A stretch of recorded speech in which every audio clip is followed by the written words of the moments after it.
Not me being dumb. Whoops.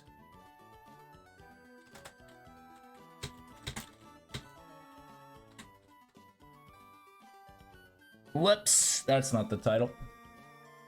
That should be better. Oopsie.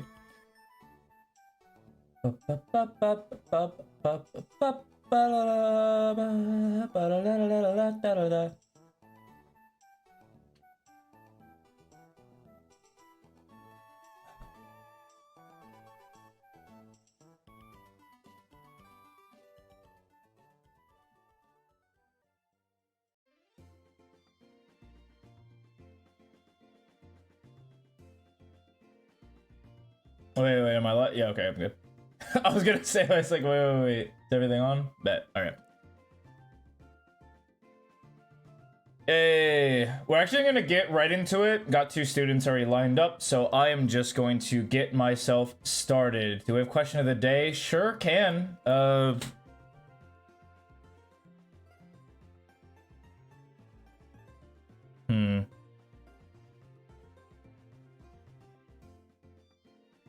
We definitely gave up on those for the VCT streams, I'm not gonna lie to myself.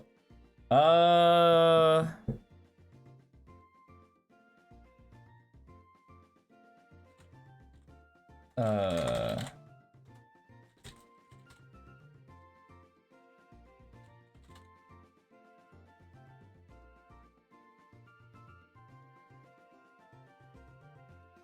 doesn't sound fun. His favorite Valo agent to play.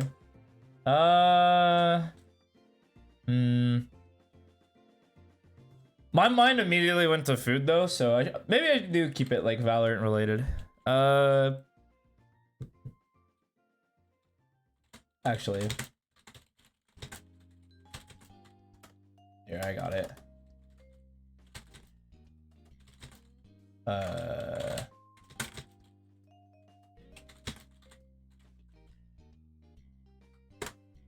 Bet.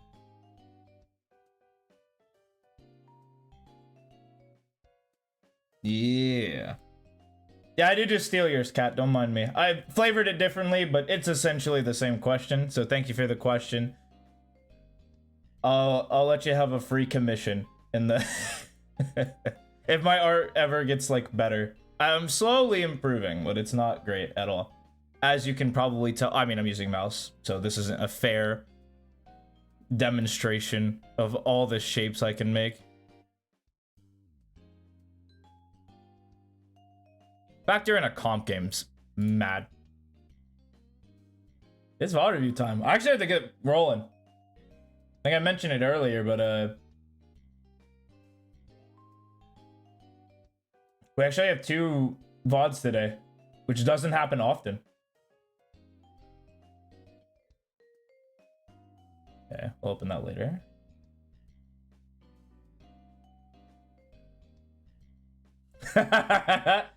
You know what? Let's see if it, do I have personal?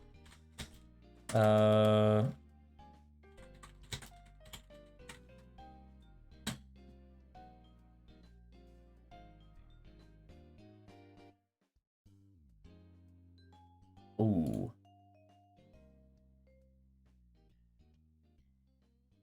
Not gonna dox my work, huh?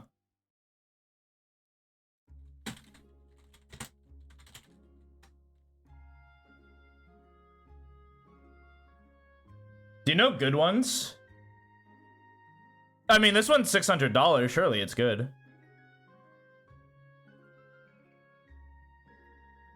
Has everything I could want?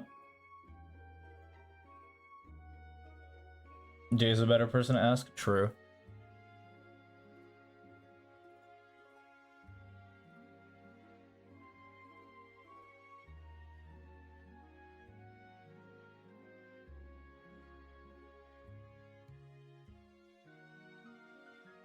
All right, yeah, that'll be a question for Jay, bro, then.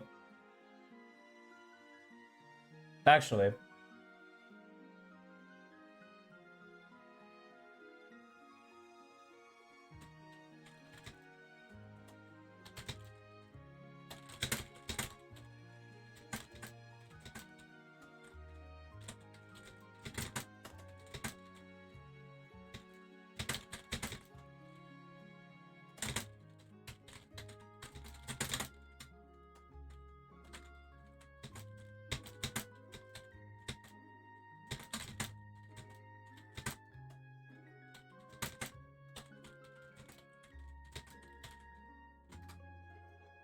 typing an email out to him for no reason.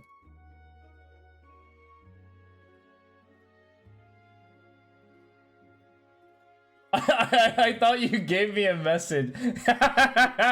What? Hey.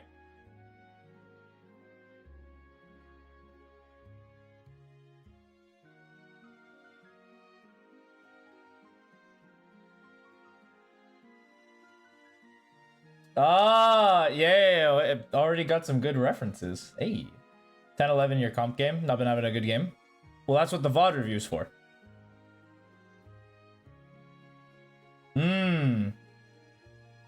Alright.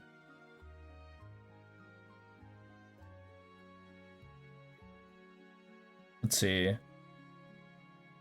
And then we get all the accessories, right? Because we have to. Like, there's no way we don't get the accessories.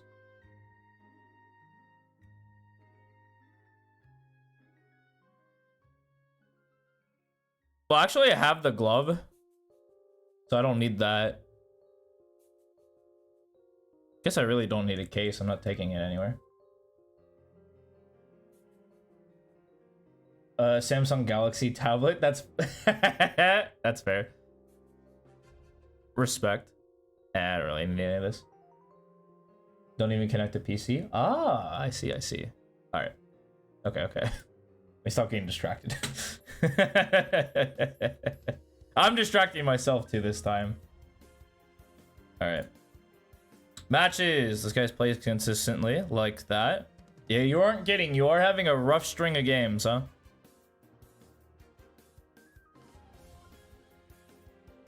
Okay, more than a rough string. Yeah, very rarely are we excelling. With how you shoot? That doesn't seem right. We're gonna look at that real quick. Because I know you're a shooter. The ratings don't lie. You can shoot heads. You might be nerfing yourself. You might be falling into this I have utility support trap that a lot of people don't get into. I might have to correct that. Because agents, your win rate's in stupid territory. Falling a little bit, but that's because we have more sample size. Anything above 55 is still crazy. But we kind of toned down all these matches, huh? Maps are struggling on. Split. It's always been an issue. Havens, whatever. And everything else has been pretty much spot on. You gave me an Ascent VOD. Pretty contested. An Ascent VOD where you're not playing Breach. Interesting. Okay. Alright. Pokemon music down. Epic Pen up. Because actually, let me get my tablet that I currently have, and I'm not going to be using it anymore. Where the fuck? It's somewhere. Unless I just straight away threw it away. Or didn't, just put it on fucking Timbuktu side of the planet. Oh wow. This is what I used to draw. I'm not going to be using this anymore. It filled its purpose, but it definitely the years have not been kind to this thing. Also, not going to lie, not being able to see what I draw on screen versus what I like actually draw on the monitor, it is so jarring, and it really does mess me up way more than I thought it would. So I'm definitely physical. That what I plug in for my cheats? True. That is exactly what I plug in for my cheating.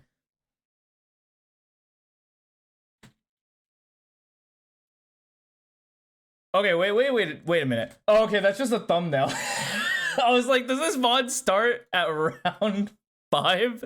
Or that was round 6. Round 6? What's up, Void? Howdy. Okay, regular customers are in today. We're just going to get rolling. Okay. Pre-round plan is honestly, you guys know the drill. It's a ping and run somewhere. What in tarnation is this? Wait a minute, what? I actually have to listen to this.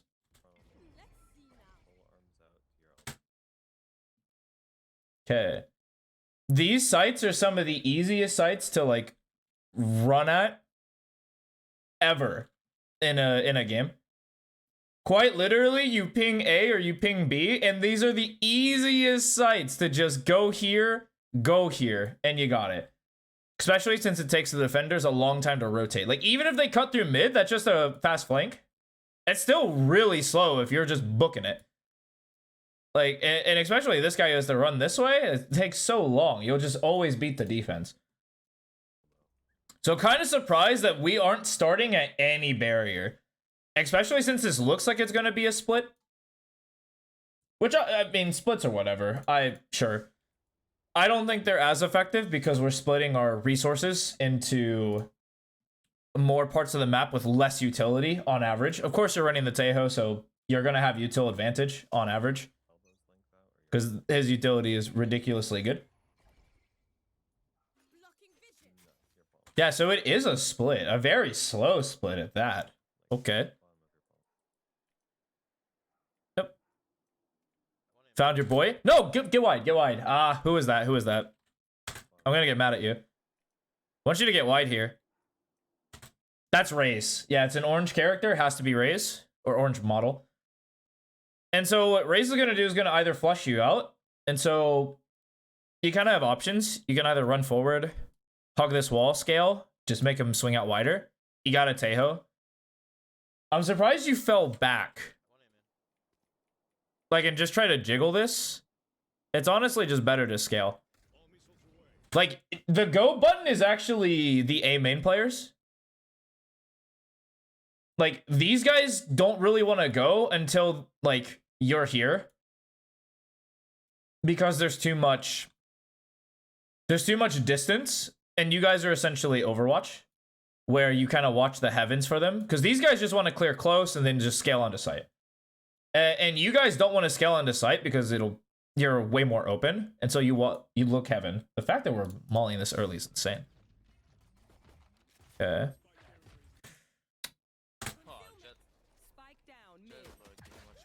Okay. And this just falls apart. Yeah. This just gets absolutely ripped asunder. A little bit of a kind of good thing to keep in mind. If you're ever on Ascent and you call a split, this is something that you'll see quite often. It's actually pretty easy to split, especially in the mid round.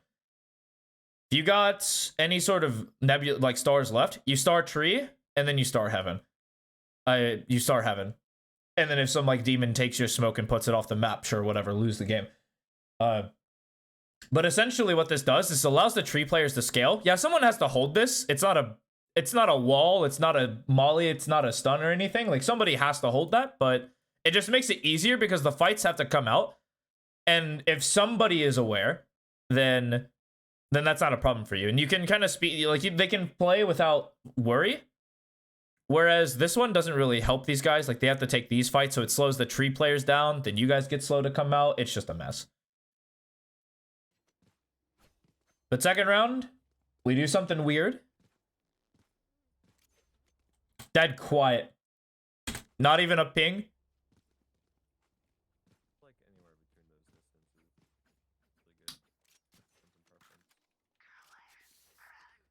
Nice plan. Anyway, I'm down if you don't want to make plans or if like the energy is a little low. I get that. I get it sometimes too. You've probably seen me play where I'm not calling anything and I'm just kind of playing.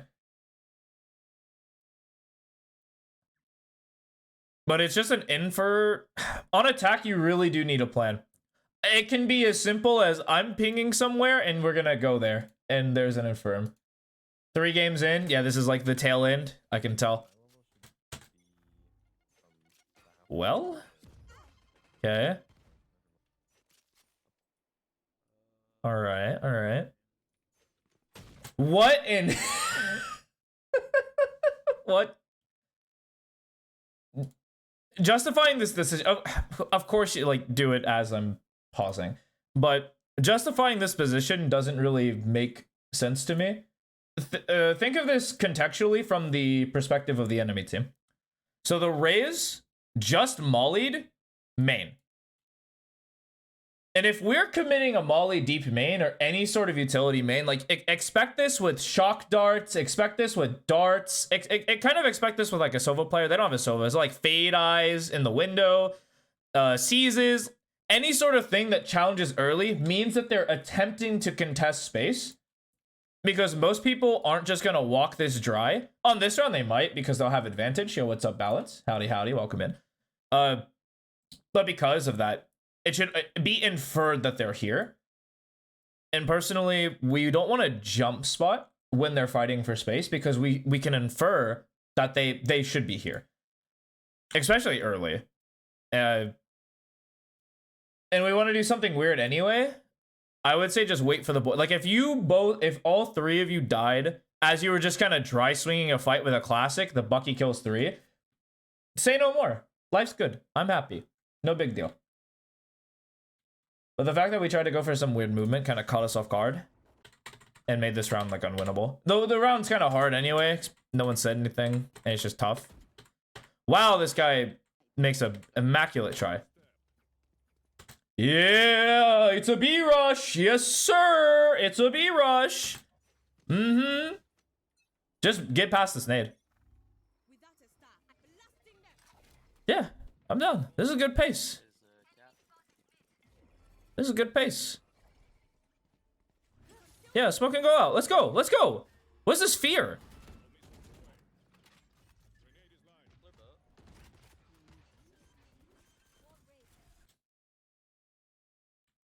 Well, let's see.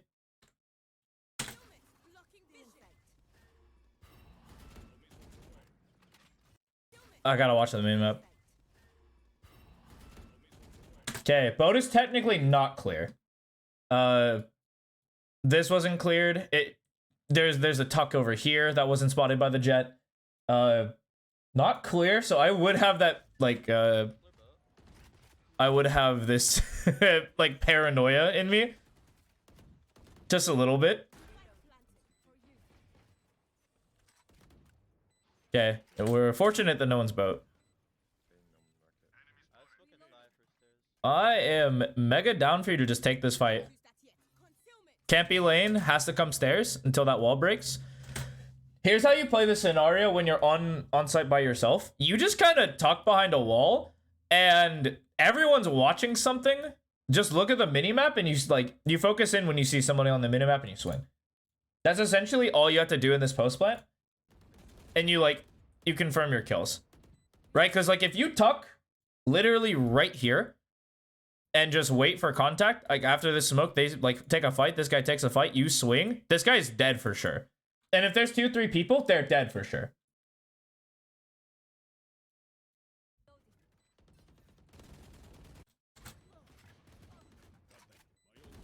I'm down for the fight. That seems like overkill, but sure. Good spray. Lack of awareness, though. What? Think of what's happening. I'm surprised you kind of died from here. Because think of where your opponent actually can be. Nevertheless, the fact that the Vise is the one shooting, I'm looking at Crosshair too. I'm not looking at the minimap in this situation. But you hear that this ult's coming lane, they cannot be lane. And if they are lane, it's actually cooked for you. And you not registering that really quickly is totally fine. I'm not gonna nerf points for you. Okay. All right, I actually taught this to somebody earlier. This will be a bit of a note. So you're on the other side of the map. By yourself. I'll get to you, Balance, in one moment with their question. Just give me a second. Because you're on your own, you physically are out of the play. If there's ever a play towards here, like if they actually just commit to A, you're quite literally not doing anything. So this lurk doesn't happen. So how you approach this round, if you are going to lurk, is dependent on how your team plays this. So if they take this space, get denied, and come back, the second they take this space and then slow down, like they call the stuff is slowing down and things are going wrong, that's when you would start to walk up and take your play. But if they commit, you have to go through mid. It was an issue I saw where somebody would lurk through here. They would go plant A. They would start a 5v4 retake. People would die. They would lose. And then this guy just didn't have impact in the round. I'm worried that'll happen to you. Or that you'll actually walk up, because you shouldn't be walking here. We take those. Free kill for me. Yep. Yeah, we just go. Yeah, and you know to smoke the tree now. I mean, the dude had a...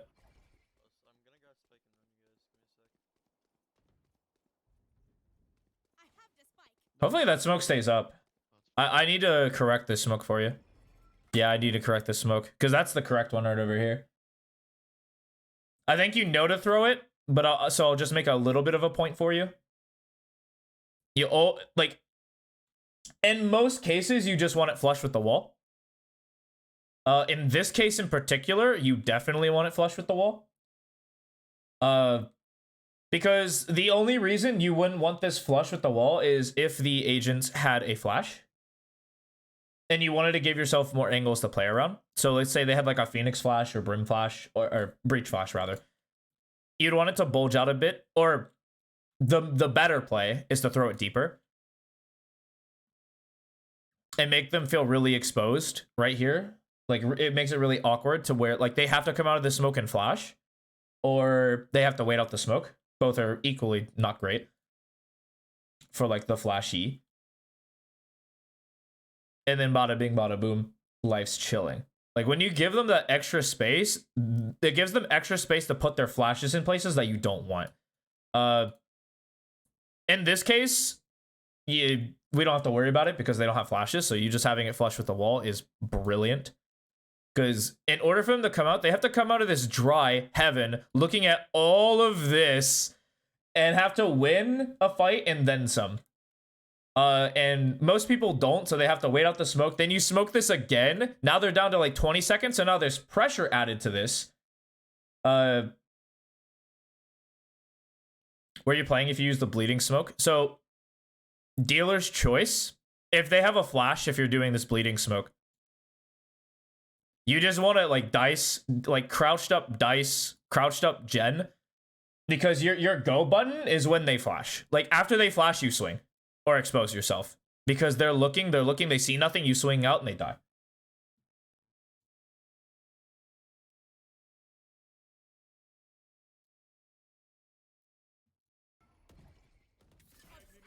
Yeah, that flash is, that smoke is perfect.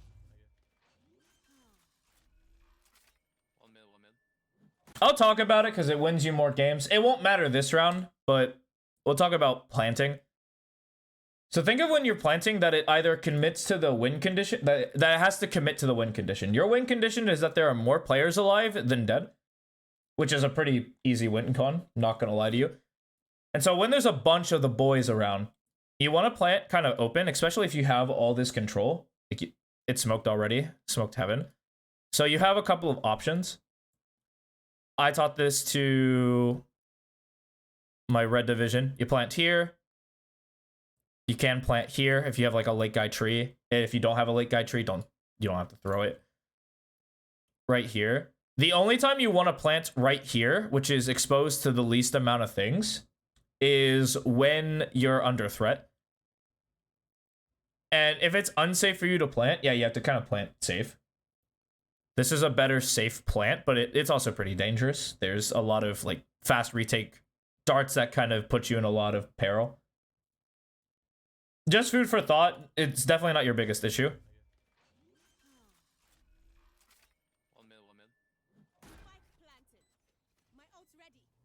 Yeah, we just pick a friend to play with. And life's good.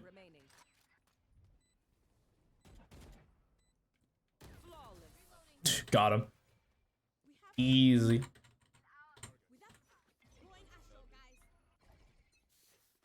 Standard mid default? A mid B default? Nothing watching it. Say no more. What a weird round. Okay.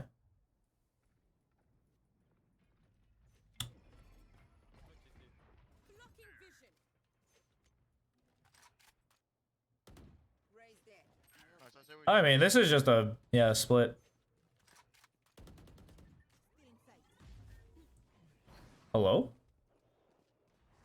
Okay, hello. Same kind of idea with the tree, like A split, where I'm having you smoke 2 spots. Just to make it easier for you guys. Same thing here. This pizza, what this smoke a pizza allows you to do is it enables you to go market. But now you need to enable like these guys and you guys to come out for free without this guy ruining your day. So that smoke needs to be there for sure. You can just throw that market, and if you're worried about a dude peeking you market or peeking you through the smoke on pizza, die to them. Because if 3 people are here and someone's like fast rotate through this smoke instead of coming this way where there's no smoke, they will lose.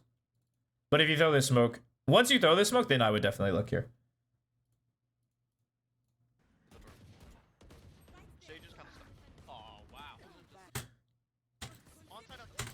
Oh, no one cleared. No one cleared. Well, that's tough. And you in the round, bailed. Okay, and this is where I'm gonna say something quite non-controversial. I give like the first maybe 5 rounds, maybe like 4. Like 5 or 4. We'll say or here. To just kind of run at the enemy. I know that seems pretty counterintuitive, especially since you're playing such a slow comp against the Vise. But honestly, we don't really know what the Vise setup really is. Like, we kind of know the Vise goes towards A. We don't know if the Vise can hold us for a push. Same thing on, kind of on B. Like, we know the Duelist plays up, but we haven't seen them actually just straight hold a site off of a fast execute. And we don't know, like, does the enemy play fast rotate? Do they play anchor? Is this Vise, like, lead feet? These are questions that you kind of want to get a grasp on, which is very good. And then once you start seeing their condition and they kind of show their hand, that's when you start to manipulate them. The most common pattern you'll see is players will call like 5-man rush to site. Specifically in ranked. If you're trying to do this in Premier, you'll lose. But they'll call like a 5-man hit on either the A or B side. They'll check that for a little bit. They'll kind of test the water, see, is their B free? Yeah, their B seems kind of free. They'll just keep going there. Or let's see what their A's like. Then you'll go A, you kind of try to get a measure of how they play. And then round 6 is when we start to do our adaptations. And our adaptations can be anywhere from like calling fakes, calling splits, like then calling a default if they have like a bunch of like stall utility that they just burn at the first sign of peril. Like those are the questions we kind of ask. And usually you don't want to do it from the other way because it's harder to start to call speed ups than it is to call slowdowns.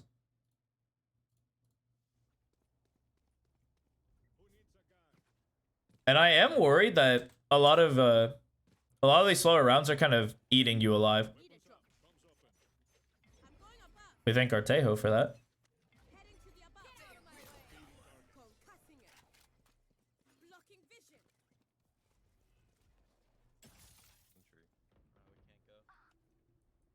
I just fucking own back. They're rotating. Okay. One tree. Hmm.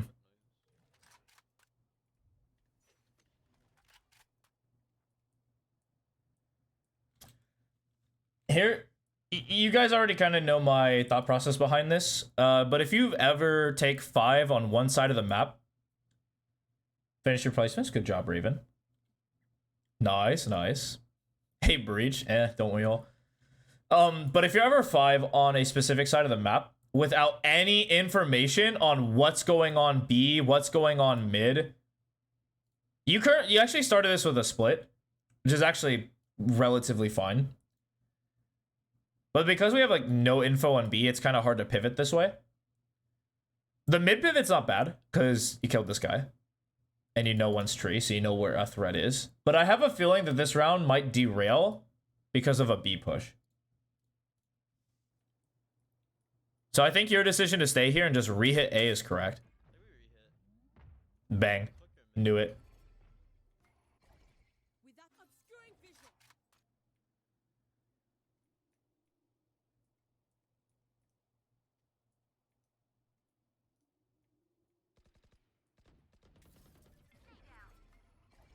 I need a stop. Yeah, I want to talk about that. Yeah, I don't have to talk about that. Spike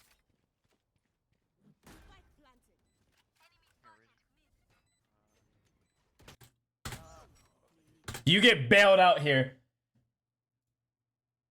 I want to count the decisions that you just made in 1 second. So we planted the spike. Once you plant the spike, this is where you look at the minimap. You kind of get a gist of what's going on. Because you can't shoot, so you should be looking at the minimap as we speak. And now we can make a decision because we've been looking at the minimap for 7 seconds. Ideally.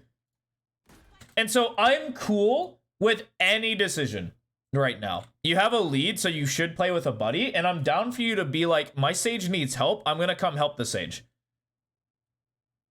So that's the first decision you make. You do that. Nope. And then you change your decision to try to play with the Tejo. And of course, like in these moments where you shift your direction from one single dimensional play to like, okay, let me get into another position because I think it's better. Leads, like for stuff like this to happen, you die and like Reyna dies, that's the round. Fortunately, Void has you. And then you get into your good position. But if you just led with that, life's good. Like if you did this, didn't hesitate, you're there. The Omen's not out. Still just a fair fight on Void. You're chilling. Personally, if you're going to play with the Tejo, you route by gen so that they just can't peek you like that. Or you're ready for the fight when they come heaven. But I'm down with that. But I was also down for you to just join the Sage and see what happened there. Bolt tree. Target concealment. Okay. Had a bit of a stroke. Might have to tank this for him. Yeah, bolt. Yeah. Good on you. One enemy remaining. Yeah, you'll win this round. Yeah. Good on you. That'll work. Oh, they're doing it. Oh boy. Oh boy.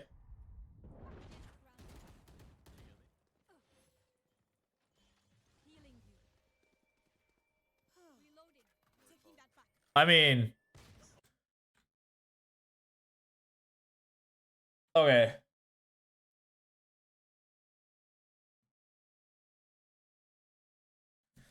We're kind of just wandering aimlessly and dying to things.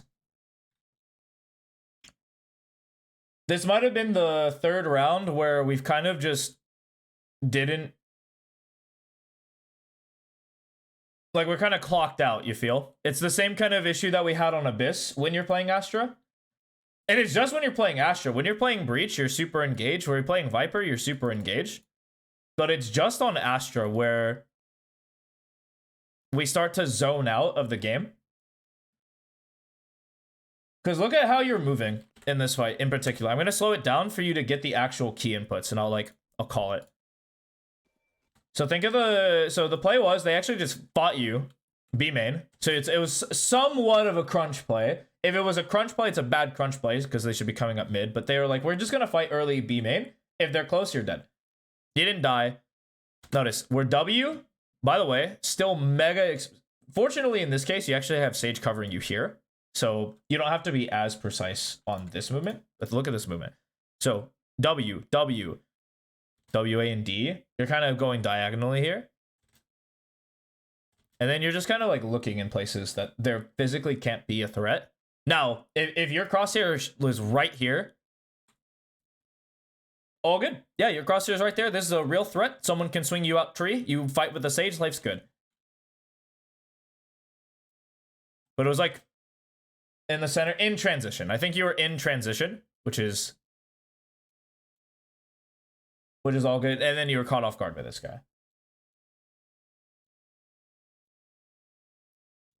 This is a whole lot. I'm kind of saying a whole lot right now. It's coming behind us. At some point I will zone in, but I'm just kind of getting the lay of the land. Deploying Astro, guys.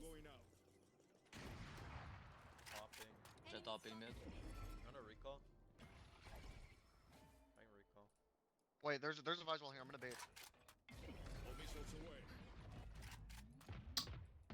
Recovering it. They used their Good flashes. attempt. Dead. Go A here, honestly. She have an op, she have an op. Let's smoke mid. I don't like the shift call, but Without us blocking vision. that's just my own personal taste. It's probably a fine play, especially if they call a lot B to do the pivot. I need a concealment. Hey, and you know how to do the smoke. You're good at smoking when it pertains to you. That's kind of what I'm noticing. Or if it was like a pre-round play that you can do like immediately. Which is good. The fact that you can do this means I don't have to harp on it.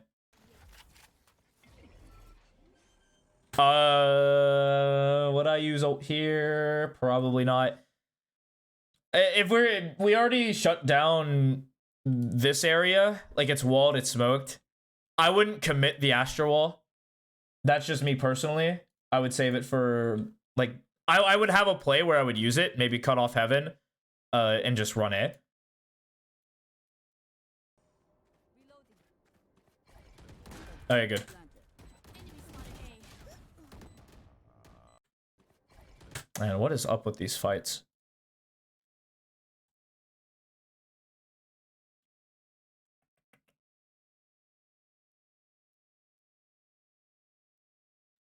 Because this is pretty consistent. We've been messing these fights. Missed 2. Little wide on the 3rd. Omen hits a nice shot. Crosshair was right on him, just overcorrected. Alright. We'll keep a look at this. Yeah. I'll actually win that. Without a star obscuring vision.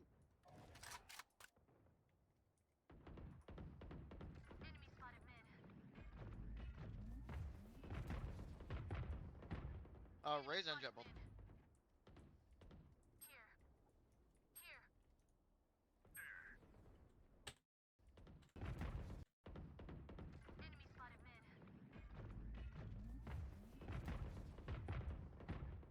Raise and jet both.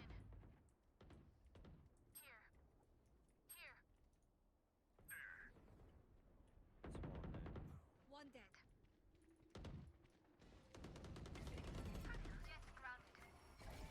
I need a concealment. Mark it. I think you're heaven. I'm still on B. Your A is free.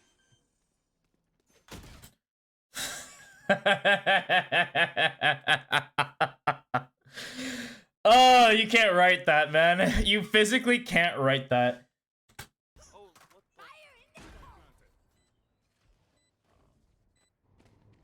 the? One enemy. Yeah. I mean,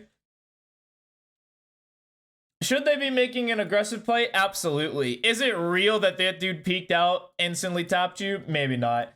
But like, it was free A. What do you mean? You got A site for free. It was free for sure, 100%. Just, you know, he swung out off your noise and domed you. I personally wouldn't have hit that shot. But hey, raise cam. Got the round. Life's good. Just take it off on the bomb. Blasting them.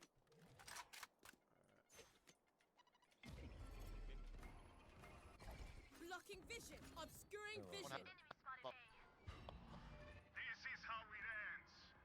Yeah, you're kind of playing this correct with the mid lurk. I would keep going though. I would definitely have killed that guy. Yeah. I was worried you're gonna tuck. When they shoot a bullet looking this way, most players aren't going to immediately think, oh, they're hitting A, there's a guy here, there's somebody walking up mid. Like, that is the last thought. You're actually making such a good play. And so you got two options here. If you're ever in a lurker spot and you physically don't think you can confirm the kill, you just keep walking. And you just let him run. So, like, I would have either peeked immediately, because they wouldn't have expected me. Or in this situation, I would have held my shot. I'm betting for you. Watch out.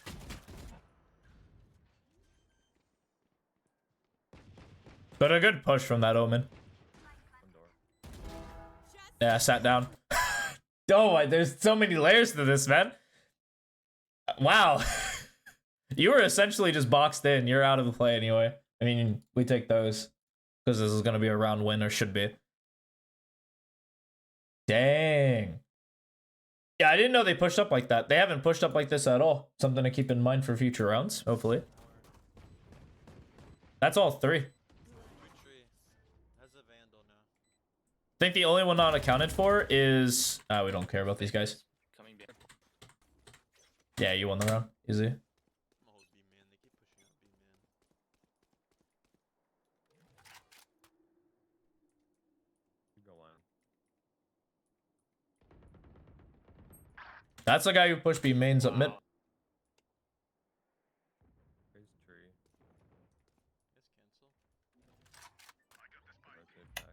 Got it. Obscuring vision. What is this time? All right. I am going to boot up Valorant. One moment.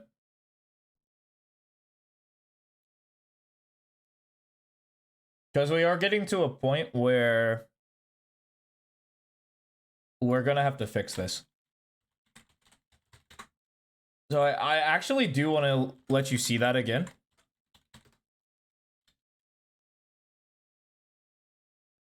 The only time that you kind of didn't, like, you shouldn't have been punished for doing this was the race play, where they peeked you out of heaven. I'm actually going to show it again.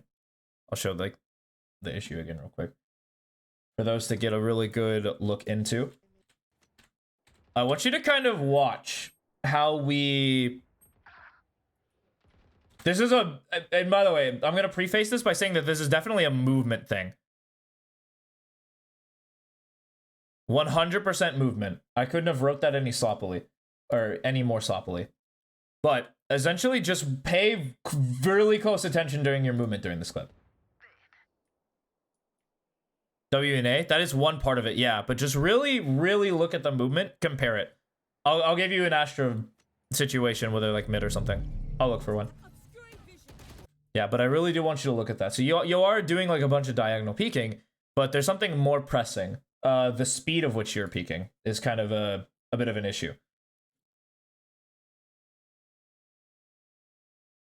Or actually, the better thing to say is that there is an abnormal lack of peeking.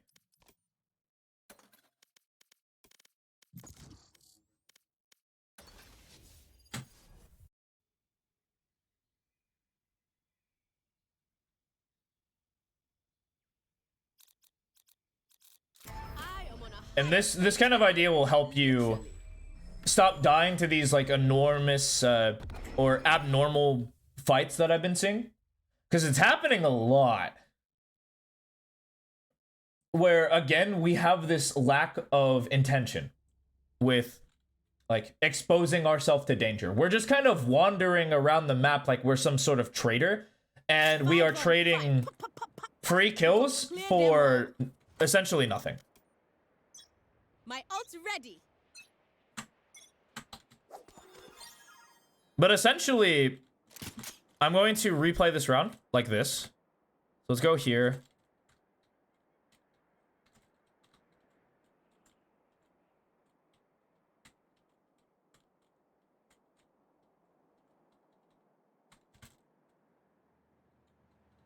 Let's say I throw the smoke down. I need a stop blocking vision. Notice the difference. The difference is always intentionality in that we're not just walking places.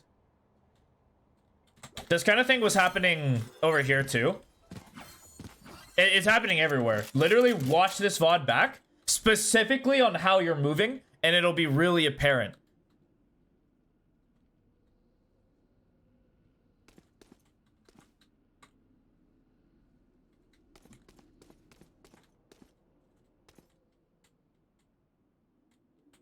Like, I don't mind if the pre-aim is perfect, but there has to be some level of pre-aim for the movement. Because you'll notice in the earlier fight where you get caught off guard, your crosshair was kind of all over the place. The first time, it was like, whatever, you had a Sage. But then, like, you get out here, and then you're exposed to danger that the Sage can't cover you, and I think the Jet was, like, right here. And so there is not a whole lot they can do if, like, the one threat you have is not covered. And you were, like, right here as you were moving.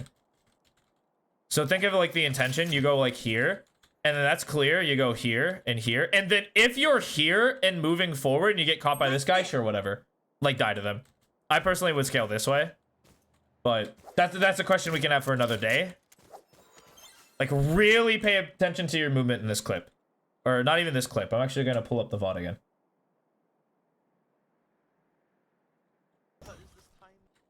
Yeah, because the first time I thought timing too with the raise. And it's like, man, he's just having an unlucky game. But then I just really, like, looked into it.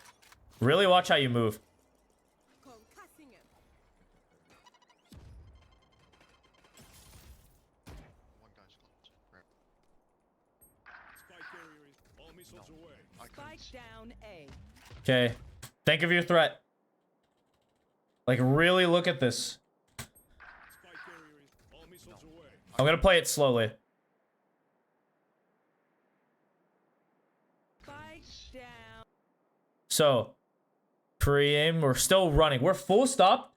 Haven't even pre-aimed it. Like, we kind of did. Like, we took as much precaution as we could to pre-aim it.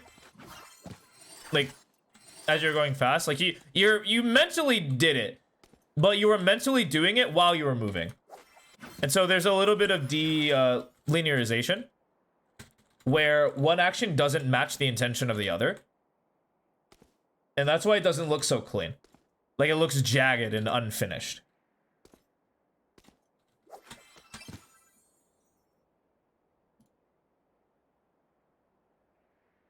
Okay, and you pop into astral form. Sure. Ooh. Bit of a miss, whatever. All good.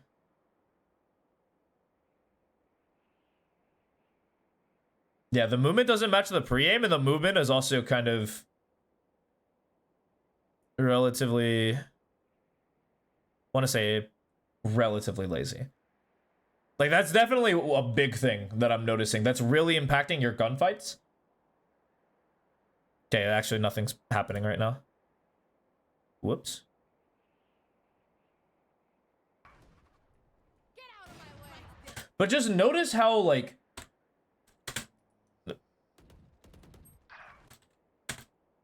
Like, we don't... Just get, like... W'd out. We're looking down here. Okay, and then we get into this spot. You finally snap up to there. Get out of my way. And we're just kind of, like, moving around to move around. And this is, like, when you know there's a threat. When you know there's an active threat, look how locked in you are. I guarantee you if this guy peeks you, you will, like, you'll shoot, you'll kill, or you'll dodge and you'll shoot properly. But look how in the middle you are with your threats. Where it's like, first of all, we don't trust this guy. Unfortunate, whatever. It's fine, we don't trust this guy. Maybe they can peek me here. But then you come back here. And look, like, you try to mask your presence, but look what happens. Like, crosshairs deep in the wall, deep in the wall, deep in the wall. And by the time, like, we get to the point where you're actually doing the movement, we slow down and try to walk it. Right? And so, if we don't trust the Sage, whatever, that's totally fine. Like, we don't trust the Sage. And we trust that they're not going to peek us. But the second you get, like, over here, you walk, and then this is full speed. Because we walk this, you're dead to this guy or this guy. And you might kill this guy. You might. If they're bad.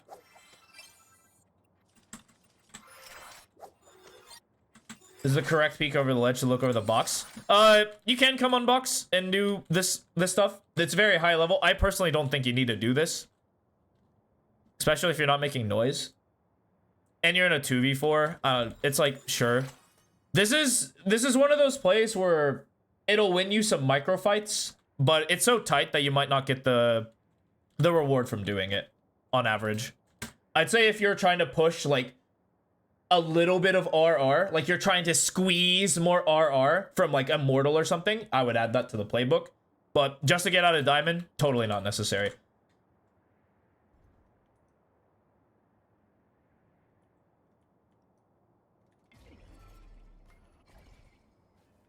Knocking them.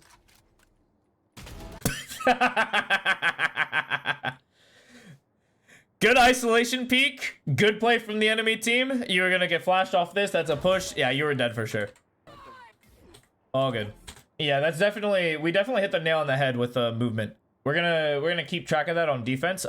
Movement is a lot less pressing on defense, comparatively. Not yours. Can you play up here? That'll work. I can play off of you. I'll break the fade eye. That's why. Yeah, don't trust the the Sage in that situation. I mean, yeah. They smoke out. Oh,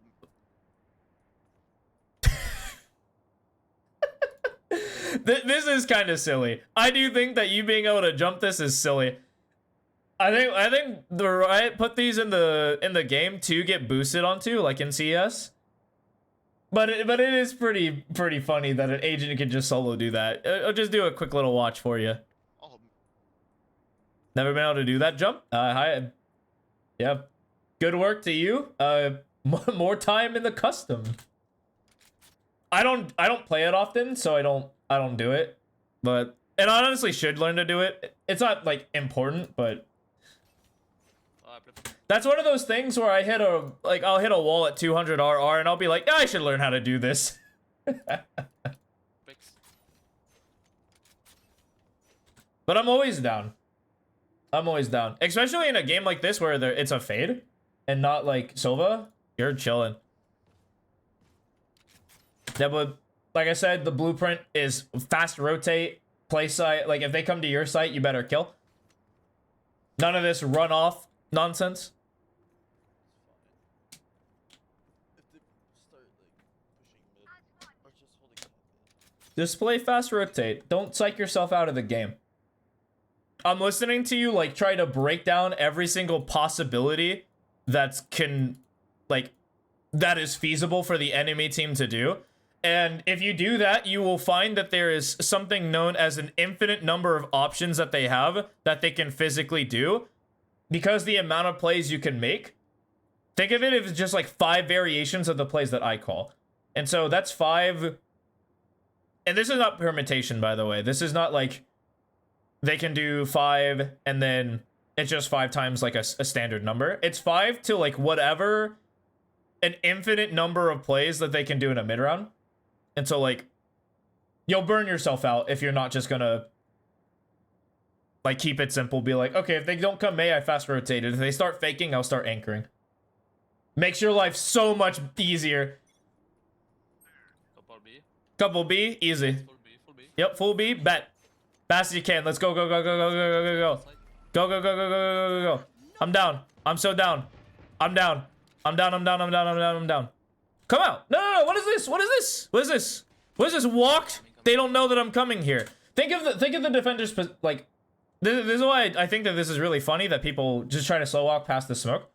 Think of the defenders' POV. They smoke this because it's likely you'll be here.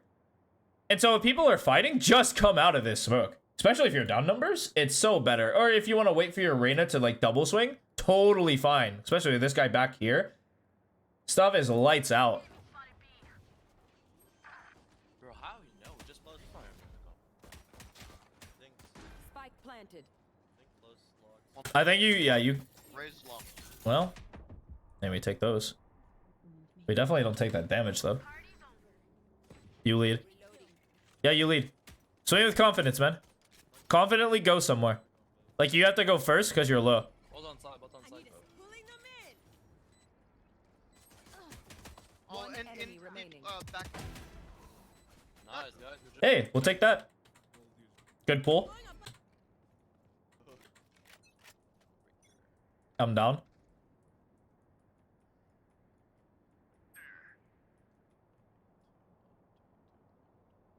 Blocking vision. Yep. You're cool.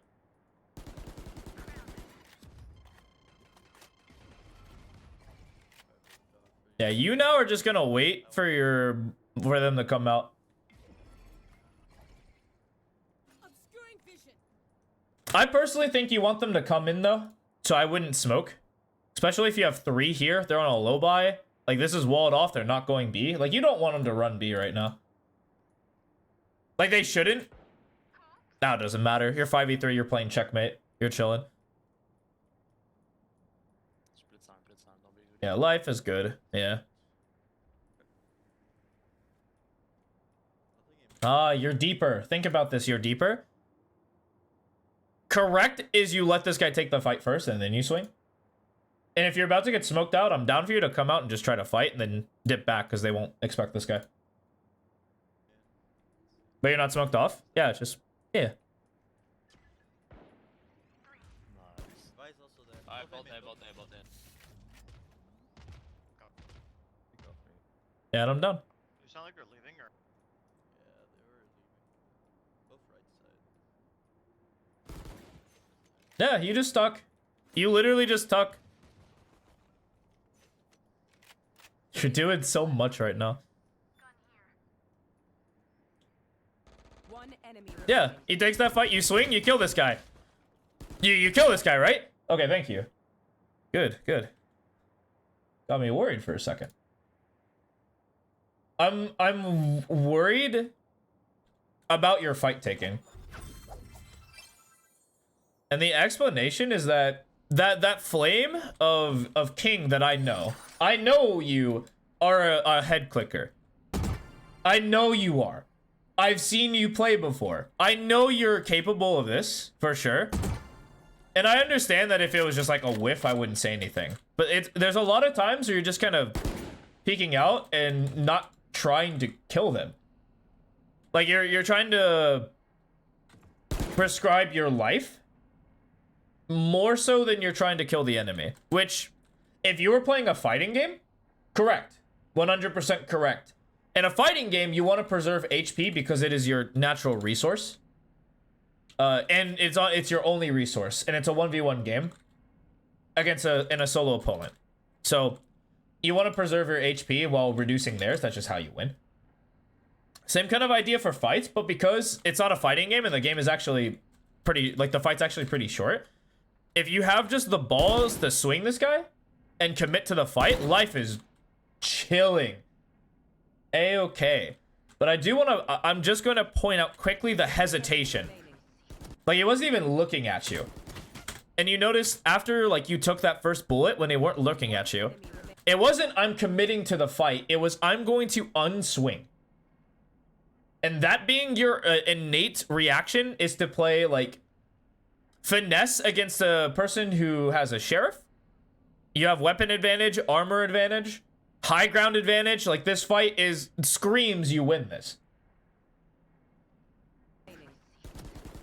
Do you find that it's tough for you to, like, just visualize this fight, peek out, and take it? Because if that's the case, we gotta focus on something significantly harder to correct. I'll keep rolling, but just kind of cook up that answer. No, that's not an issue? Okay, bet. Then we don't have to go into some, like, deep psychological analyzation there. Don't need to involve Raven any more than I already require him to. Obscuring vision. I'm down. This play's good. Fight for A main. Take A main. Reloading. They're starting mid. Oh, well. there's 3 Link and 1 was mid-top. Man, what the fuck? No psychoanalysis. What? You're chilling. This spot is good for you. Start rotating, coming in. Yeah, you're chilling. They're coming in full life. Yeah. You walk and kill this guy. Wow, late main? I wouldn't have expected the late main. I would have expected the late main guy. I wouldn't have thought it was the fade. Like, especially if they're gonna do some, like, mid play, a mid split, you expect there to be some A main pressure. But the fact that there was no A main pressure is, like, until just now, as they were planting the spike, is kind of illegal. You say your team, you talk until your team can fight, Coming in too? full life. Think of the situation as a 3v4. If you let them get set up, it's very unlikely you'll get a good fight. I'm down to take the risk. I am super down to look for this fight. I'm also down for you to look for this fight. Either decision is okay, but this guy played so extremely late. Like, you should have actually caught this guy.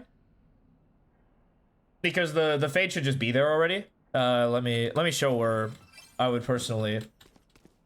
what the look is for me. Because if I'm in this position and they're planting, I think there's a dude like here. So I'm just swinging wide. Burrow's not there. There's no one A main. I guarantee it. Like, they all went through mid. And then I'll die to that guy too. I wouldn't lose my head over that. Because you swinging, killing that guy is totally chill. We stopped playing. And 2v4 is pretty good. Gives them time to... well, I mean, you were probably losing this round anyway. This guy just what tree? He's rapping. True. True. Was rapping. Can confirm.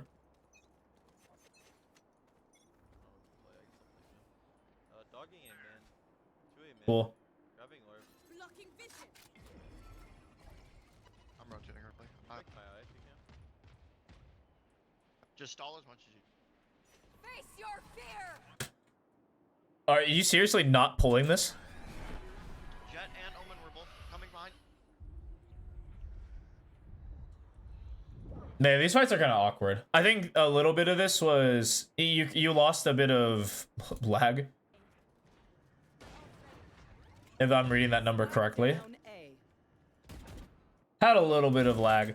But I am really surprised that your first, like, decision wasn't just pull here. Especially when the fade ulted. A very common play you'll see a lot of people do is you'd smoke this, you have this smoke here ready to go. Like, let's say you smoke this. To trade utility, to make it kind of hard for them to come out and use their utility, you'd pull. Because if they come out, that is a terrible fight. And if they don't come out, well, they just wasted fade ult. Or it made it harder to capitalize on the fade ult and you're like lack of HP. The stun is like okay in this regard, but it's not the better of the two options.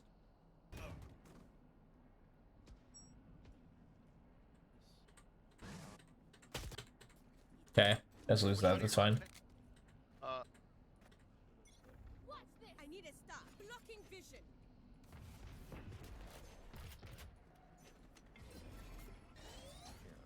Got it. Yeah.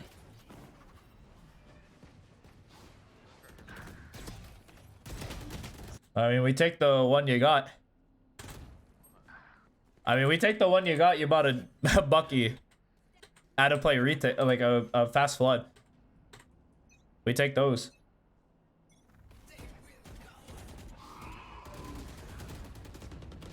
Oh, now they'll be alright. Concealment. No, you don't do Bucky right click. It just doesn't do anything. I want to tell you right now that you don't have to pre-fire this. Allow me to explain. The reason you don't want to do a pre-fire in that particular spot is because it's so easy to just cross without making noise. Like, you don't have to. Like, I'm down for you to get posted and just get ready to shoot and fall off. Like, you take your one bullet and fall. Or even, like, you broke the eye for your boy. Like, you break the eye, you get out. But you don't want to pre-fire because it gives them the information that you're already there. I would bait for your arena still, don't get me wrong. But I wouldn't give them the pre-information because once you do these pre-fire shots, that is the fastest way you're going to get pre-fired because they're like, oh, he's pre-firing? Probably from here. Bop, bop. Got him. Also, it's the kind of same issue that we had with this Vise on the economic advantage round, where you're kind of just attempting to take these stupidly safe fights, and you can tell you're suffering because of it. All your shots are almost completely inaccurate, or not just taking their time to sit there and just shoot them. Concealment. But then after this, I assume you're gonna play this well.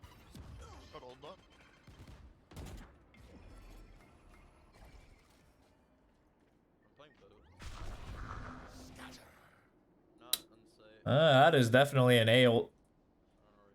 Blocking That is definitely an A ult. Okay, Raze is dead. Just got one. This guy's fucking crazy. This guy is definitely somewhere A heaven. I mean, you didn't see anything B. You didn't see anything like, yeah, A heaven. They're up heaven? What? Spike down A. Okay, you guys are acting surprised for the fact that this dude literally Omen ulted. It could be anywhere on the map. What is this, dude? This is Diamond, by the way. Correct peek, and you absolutely blast this guy to another dimension. Good fight. But again with this... Yeah, okay. Jen. Back Jen. A part of this is Remaining. fear. Good trade. Nice. enemy. Bro, Omen TP on A and we don't hear him. Alright, I think he TV's back spot. He probably wrapped through the tree and he went up. Yeah, but I'm not supposed to hear him? I don't think so. Isn't it just sound barrier? No, it isn't. It's like half of sound barrier. I wouldn't have heard that from main either. Whoops. Just clicking stuff to click on something. Ult me. Okay. Okay, I'm actually going to tell you right now, if you peek into this angle, it is the worst fight you can ever take. Source is I've taken this fight like 1,000 times and I've lost it a lot. The source is that this fight is actually really bad on average. Especially when you're jiggling it. Right This is bangable cover. And you don't really have a lot of space to work with. I found though on average, you hold here, you shoot this guy and you fall. That's a better fight. I die to this guy more than I die to this guy.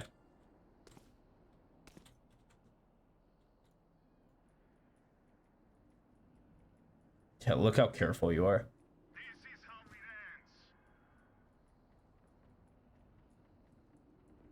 They didn't break wall. We're Tejo ulting. I'm down to chill here. But I'm more down for you to just hold this mid walk. It's not impossible, very unlikely. I don't think anyone's just straight up walking up mid. Especially with no utility, it's very unlikely. I would say like more around the 1 minute mark is when people would actually be there. But I would still just be looking at, you know? Just getting ready to swing off of the main. Well, yeah, we're definitely ready for that. 68 on. Bro, I can't see shit. Raze wasted around. Covering it. Okay. This retake is going to be really hard. Spike planted.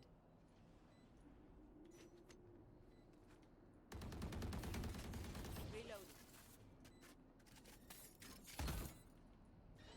That's huge that you got to break that.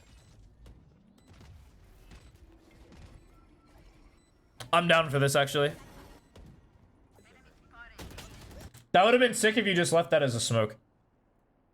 Especially if you want to come out. The recall is if you're really trying to look for a fight. But having this smoke, Blocking vision. like, just come out. Oh, it feels so much better. Because now you can peek from here. Or you can walk up through here. I think that this fight is significantly worse, so they'll be more ready for this one. But this just gives you so much more room to play around with. Especially if you need to come out for the retake. I was kind of down for the main smoke because we heard people were main. But if you're just trying to come out... Is the cat fight the tiles really bad? I mean... This fight... This fight's fine for the cat player. It's really bad for the tiles player. Like, on average, the tiles player loses this. Any player can win these fights, but it definitely favors cat.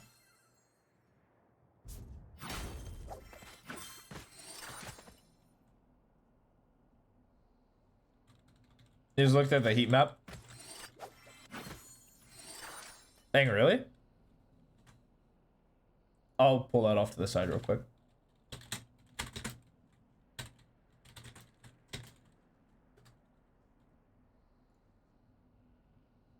You do VStats GG, yeah?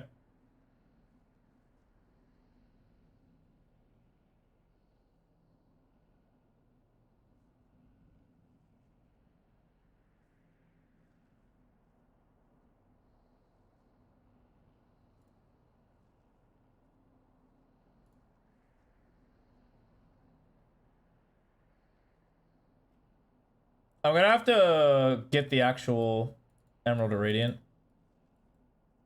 I'm gonna have to get like data to match because I kind of get the gist. I assume it's from your position fighting somewhere, not the defender.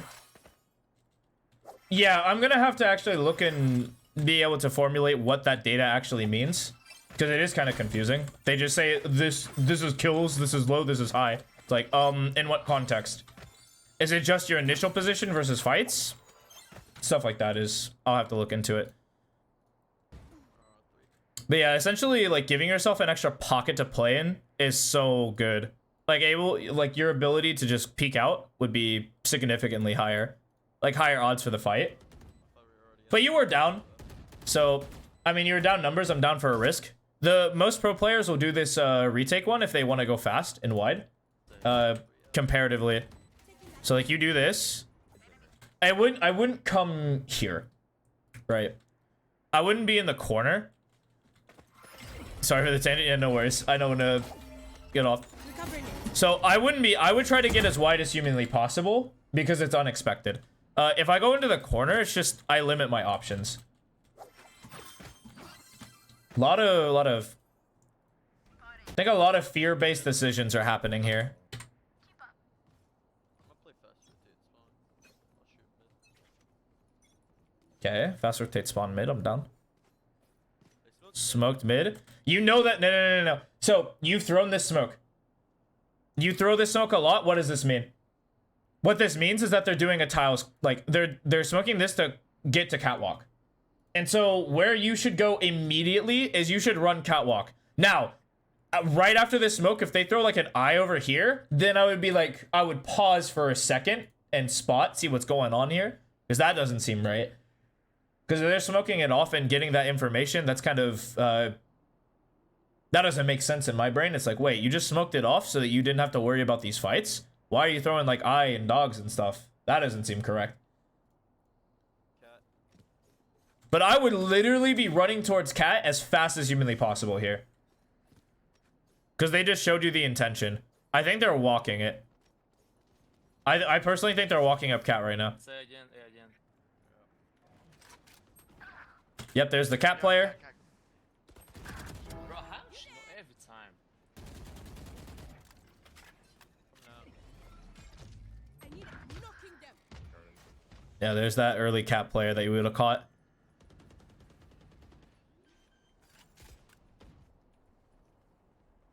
Spike planted. Last play. Good timing on the swing. When they were throwing utility, I'm down. Standard. But on average, those fights are hard. Used to my wall. My bad, man. Hey, you do. Retake. Your wall's super good on retake. Oh, yeah, definitely. Yeah, here's some. Blasting them. Out.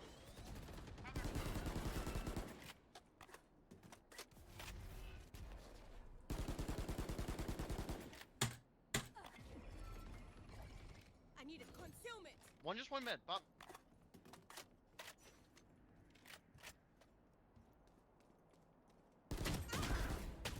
Up mid. There we go. First, that was a confident swing. You stopped and killed that guy? Yeah, you got traded. Enemy remaining. Like you should. Another guy. Mid. I don't know where this. Oh, oops. Whoa, jump scare alert. Wow. There you go. Take those. Get out of my way. Obscuring vision. Yeah, for you. I would definitely be out. Okay. Think of what the enemy's going to do if they want to run past this smoke. All right, and this is how you're gonna help your decision making a lot. Is just putting yourself in their shoes.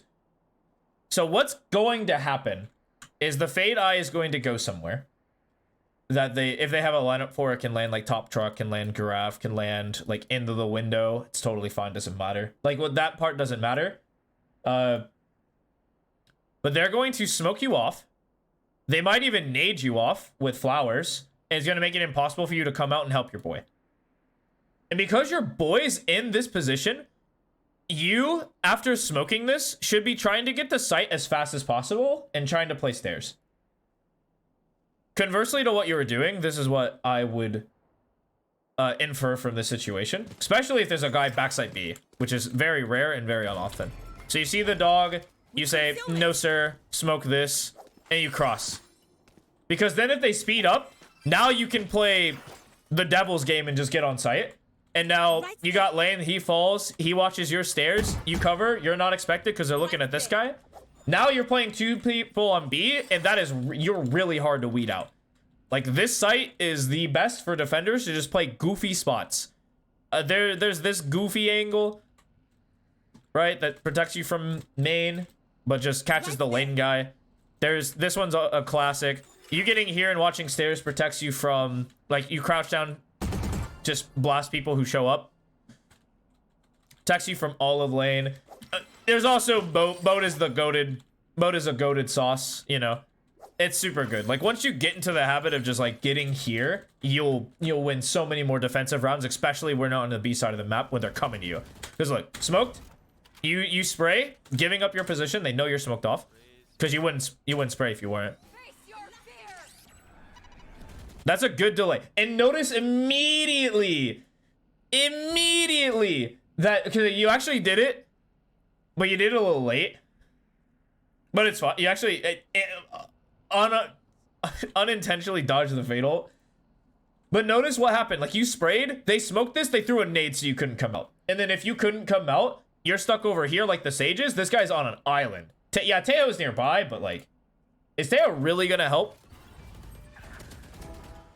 Yeah, and see how you got your, do not swing. Please, for the love of God, do not swing here. Please, dude. When the enemy has information on you, it is the easiest fight on the planet. Especially if they're all here. Like, if they're all, like, in this area and they know where you're at, they're going to look at you. And when you swing, you should die. Alright, cool. You didn't swing. You got sprayed through the wall because they have information. This guy just came out. Good. Die to the right guy. I'm happy. Cool. We're not going to watch these guys. They didn't win. Unfortunate. I hate playing this spot. Market is like my least favorite spot to play because it is just me signifying that I'm kind of willing to let them go to site. I'm just kind of content with playing retake. And I'm not really content with playing retake. I don't get a lot of impact that way. They get set up in dumb positions that I don't like.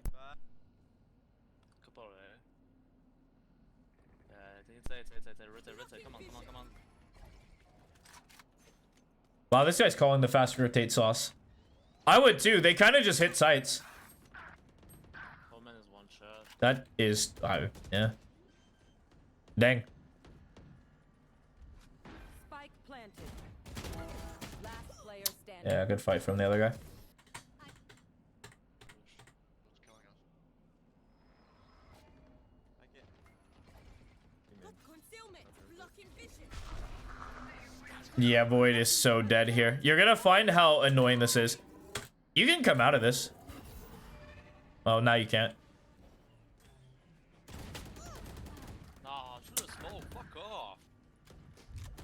All missiles away. Locating targets. One close, Spike planted. close seat.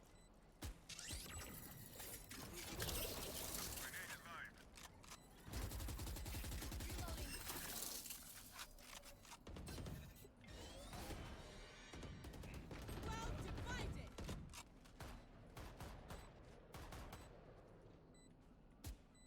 Last player standing. Good trade from the enemy squad.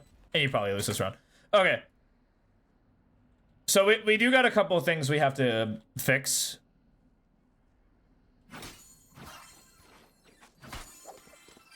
And a big part of this is you don't look confident in fights. Which is really spooky when you're playing ranked. If you're not confident in taking fights, not just taking them incorrectly, that's like a whole nother issue. not taking them in general or like being super risk averse is really scary when we're trying to get better, because then we limit what we allow ourselves to do. And when we do that, we start to find situations where we kind of do the play a little bit. Like, let's bring this back where you're smoked off and you try to swing out. I want you to really like pay attention to how I did it. This is like me trying to mirror you. Okay. But that was me attempting. You were significantly slower. You only showed a little bit and you had to back off and get a gun off of the spray. Like, your teammate died because there was like a bit of a passive play, so to speak. Which is totally like, this fight is never good, right? You coming out of this smoke with a sheriff looking here is the rate of winning this fight is super low. Very much on average, you're not going to win this. But there's just a lot of these moments where we don't feel comfortable taking the fight. I'll play it again just to like show what kind of happened. So you wait for this, you wait for this, you wait for this, you wait for this, and it's a walkout halfway through the smoke, and then you immediately jump back. Immediately. There's no like attempt to fight. Like, you shoot one bullet, which is whatever. But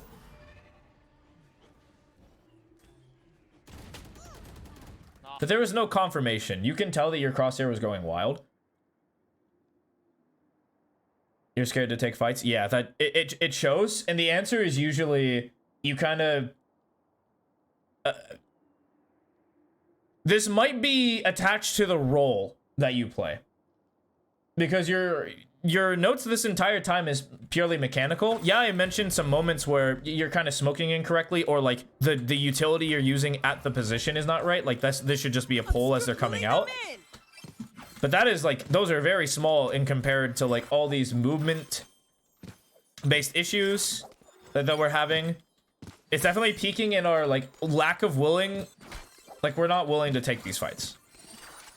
And you look at your numbers, then you should be going, yeah, I should be taking fights all the time, right? You look at this, we'll go to, what is it? Oh, I'm just bouncing around. You go to this overview, and you look at this juicy 31% headshot percentage,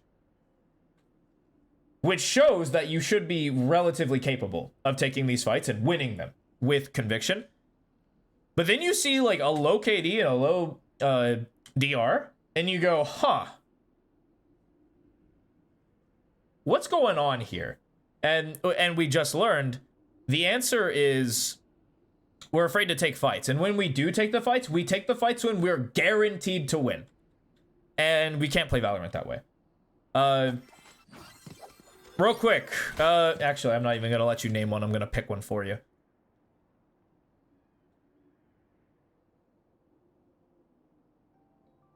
Not you. I'm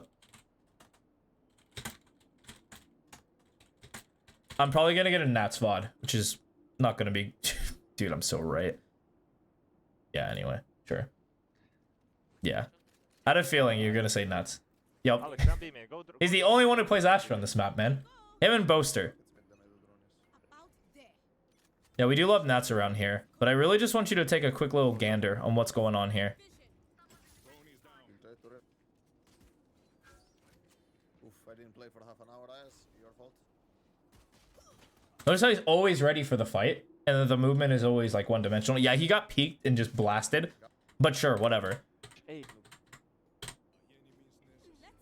Well, I actually have incredible stuff. That's totally fine. All missiles away. Whatever in God's Go, name go, he's fake doing smoking. here. Fake smoking. Fake smoking. Okay, they lost the round. He's doing something weird, which is correct. Yeah, he did weird smokes on top, weird smokes on bottom to get them close. Okay, yeah. But then people... Yeah, sure, whatever. Fine, that's totally fine. That's a good fake play. Playing so bad for him. But notice there's always a play towards mid. But actually compare and contrast how he's ready for likely threats. Notice how, like, he didn't really care about here because it was smoked. And he immediately just went into this one with his crosshair ready. Now he's ready for likely threat, likely threat, likely threat. Yeah, they're playing fun stuff. Running mid. Can you break it, Alex? I'll insta swing it.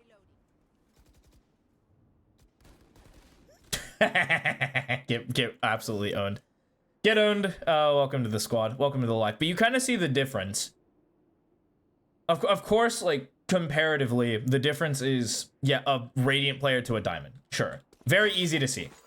Very, very simple and easy to see. But there was never a moment where he's like, he's hiding for the right reasons.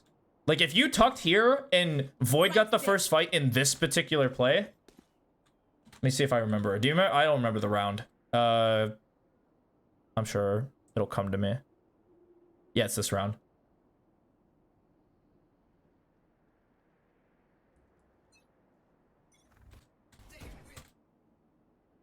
Like, the difference between you and like a really good high level player is they wait and then they'll swing. Like, they'll hide from the first thing, let this guy take the fight, swing, and then unswing.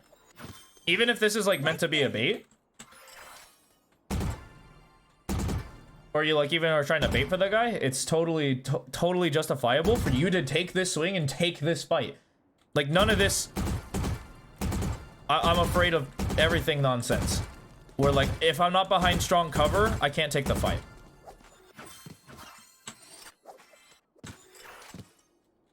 And so the two things that I'm going to actually have you work on is you're peeking with intention on any single angle in the game that has a relative threat.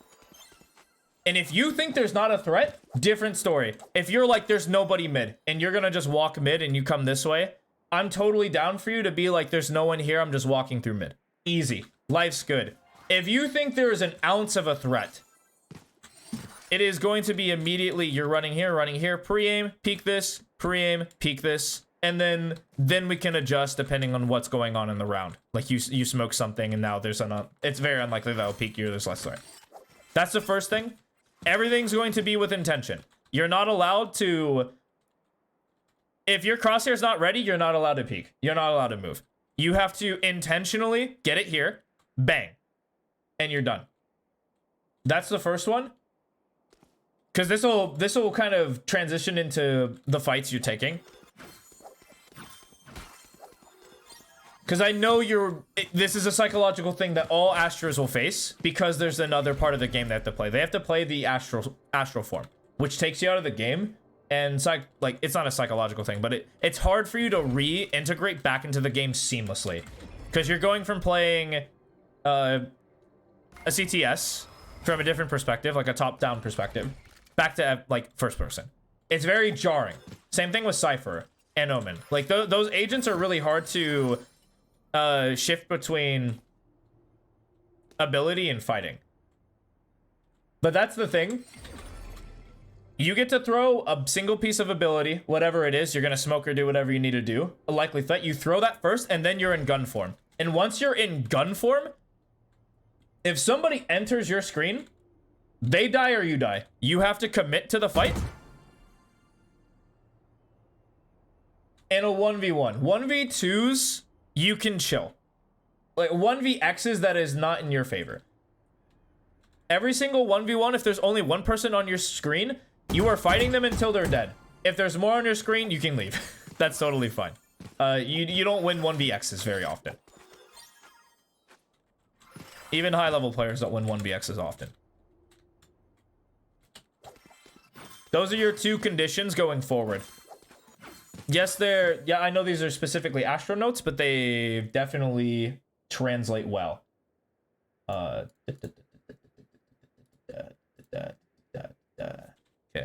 2 notes.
Okay, those are your notes. Simple yet effective. Thank you for the VOD. Ask a question about a piece of Nat's util. Sure, what's up? Any in particular? It's probably why you're really good in DM. Yeah, no. A lot of people are really, really good in DM. A super deep mid smoke this round? Now, insta swingy.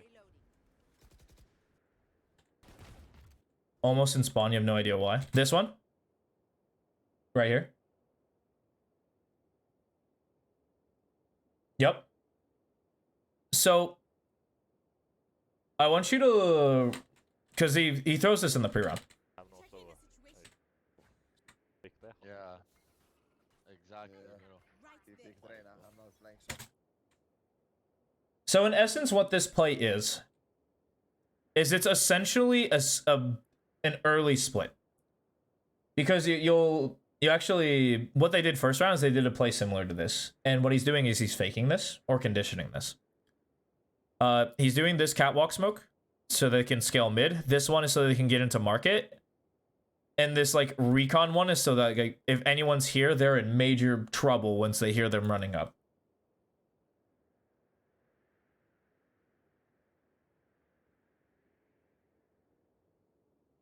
Because most teams now take this. And so in high level play, him faking this, yeah, it's for the B split. He's faking it in the clip we saw, For him.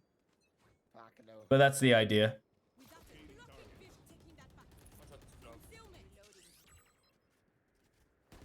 Oh, wow, I thought this. Yeah, and they do some like, they slow down like dramatically. And he does something different. Everyone dies and stuff. Okay. All right. But yeah.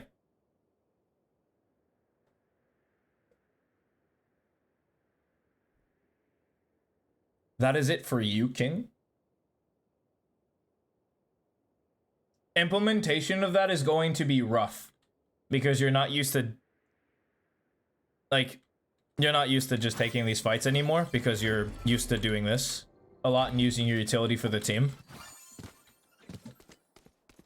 So I want that implementation is going to be a little rough, but once you get it, you'll be chilling. So thank you for the VOD. Good luck on the climb. If you need any clarifications, you know where to reach me. And you would think that that's the end of it, but it is not. Mojo, you still here? If not, doesn't bother me.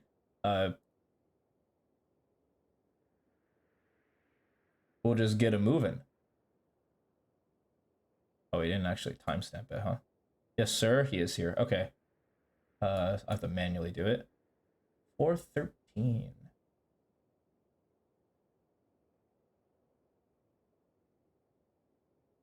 Okay. All right. What we have here is professional coach.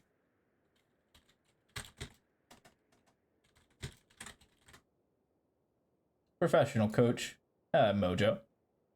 It's totally fine. Normally you would just timestamp it in the link, which is not very common practice. Currently, Ascendant 3 was in this Immortal area for a while. Strong guy, low win percentage. We are looking at Viper on Breeze, or Pearl rather. Let's see. Okay, agents. Low Viper hours. Matches, we play consistently. Yeah, we took a break here, but I know what that break was for. We're good, we're good. Your Pearl actually has a pretty high win rate. So you're good at this map. Normally not typically what happens here. It's 20% last act. We got our act together, eh?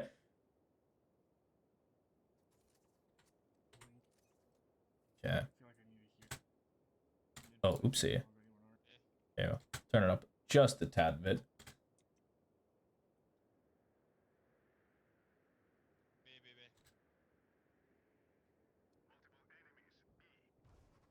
This is a little slow. You need to hold your wall until they commit to a site. Right now we have no.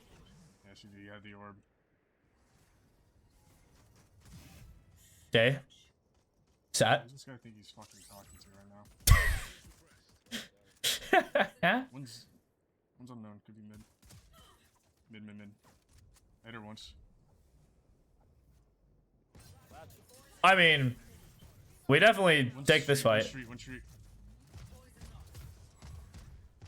One enemy remaining. Yeah. That dude got that dude dipped after you found him. I mean, we take those. Oh, yeah. You actually mentioned in the submission that you want to look at the setups.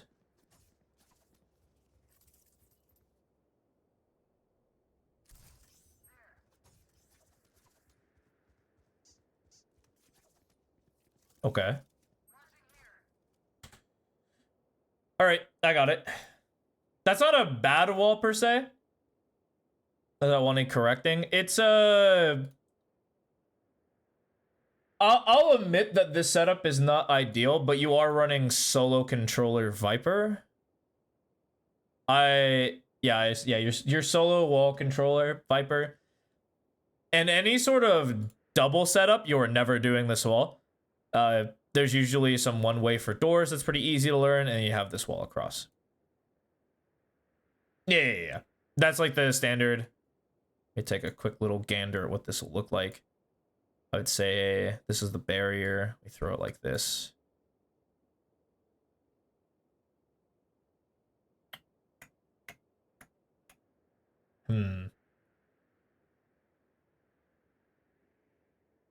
This one's probably better. How'd you throw yours?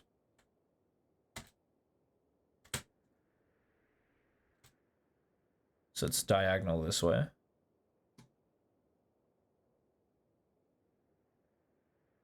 Yeah, you throw it like this.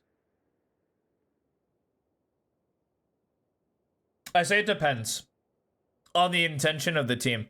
If the team's intention is that they're actually going to fight for A main, maybe not so much art. Art doesn't really matter for the wall choices. Like, as I see it, most art fights, this is not going to impact it, and this is not going to impact the fight too often. So it's not too big, but it's definitely an art type of set. Where if your team is looking to contest art a lot, this wall will see significantly more impact. Firstly, because if they try to peek shallow, because they're closer, it's really awkward because this line is really thin. And they're not really going to do it. It allows them to contest, and it makes it really awkward for them to come out. They have to burn more utility than if you were just throwing it here and just letting them hit.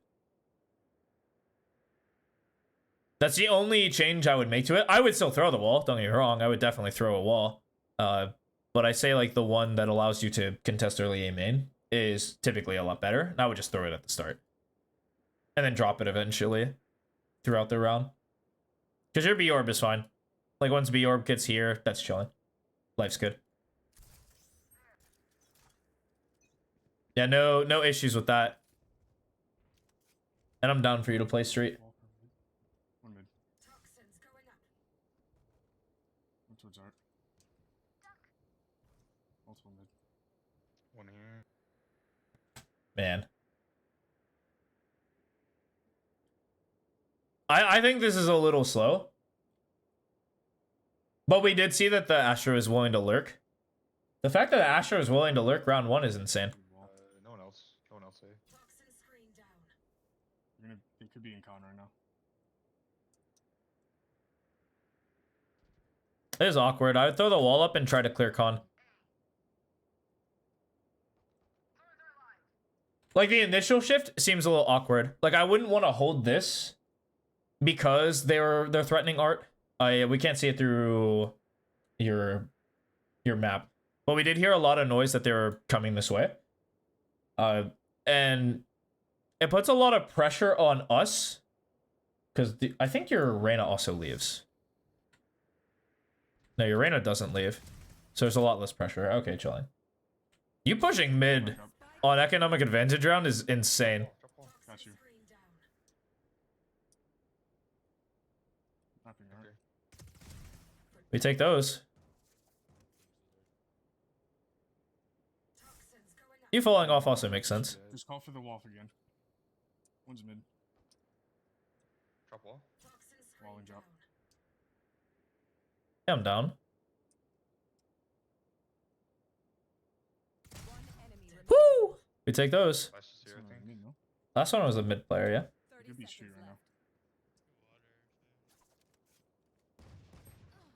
55. The ceiling. Nade him if you plant. Try to plant. There you go. Bet. Okay, same set.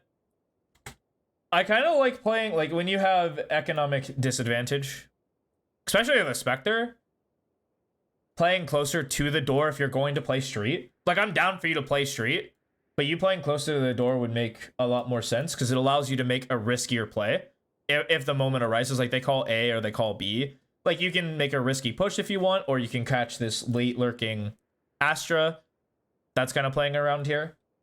I just think at this range, if you're going to take an honest duel, you'll likely lose. Like these fights. Call for the orb. I'm orbing. I'm concussed. I didn't even tag you. That's annoying. Ooh, get owned.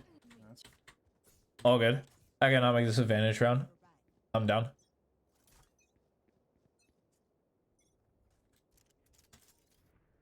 Mid. 1B. Yeah, because this spot where when you play with a rifle is chilling. I'm down with this spot because you'll win this fight more often, especially with your wall. It looks like it's gonna be a B split. It's 2B. Call for orb. This is a good angle. Yeah. I was gonna say that's pretty good. I need help. Doping. Waiting for you. Nope. Yeah. not peeking.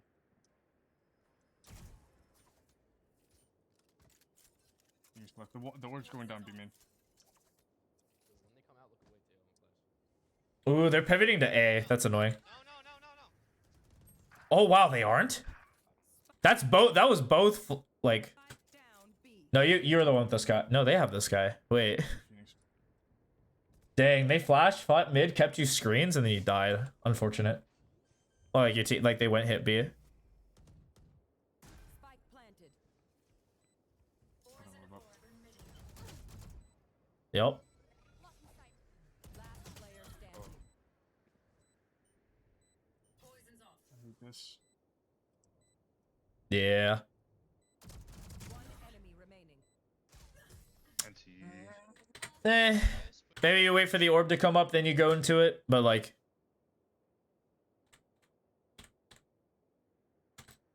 yeah, 30 HP.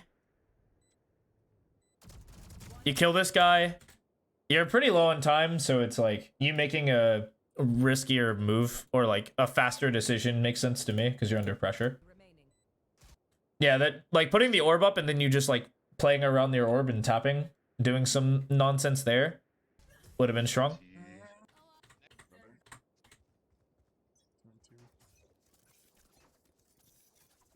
Get out of my way. Ooh, no orb? No. Well, I'm putting the orb up. ooh, I would go into that orb. Ah, you're way too far away. Ah, that'd be so good. Like, especially when we just have a sheriff. We do some weird play. We get in the orb. That's definitely a tag. Ah, yeah, they would have dogged you out. Break that. I'll break it. That's annoying. You want to fight? Oh, all right. Orb down. Orb down.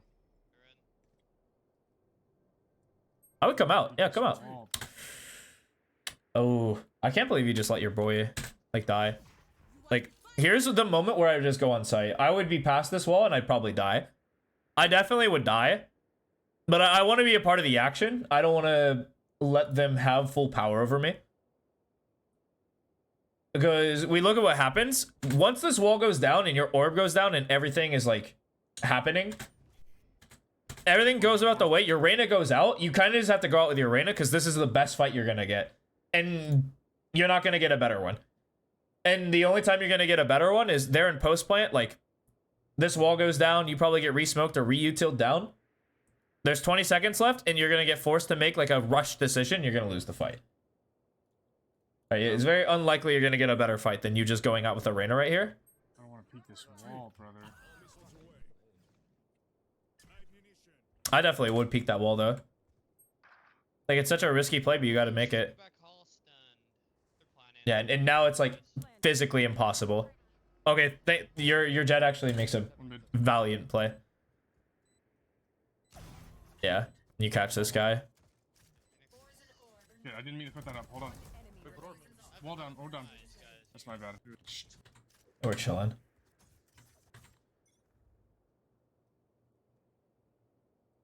One B. Double B. Can you flash fight? I was gonna say, I was gonna mention it. You do play the same spot over and over. And the only time I kind of think that this is honestly better. This is kind of a note for anyone else who's watching. They don't actually know that the Viper plays like this. The only time they've seen the Viper is like outside street. And maybe push it. Like they know you play street, they just don't know how you play it. I think they maybe seen it once. And so I'm down for you to keep playing this. I do need you to just like Down B. either get in the off angle or oh you well okay actually just kidding, you didn't have orb down, you should be gone. I can put that up if you want. I would put that up. Up, up, up. There's Yep. a gap on the right side.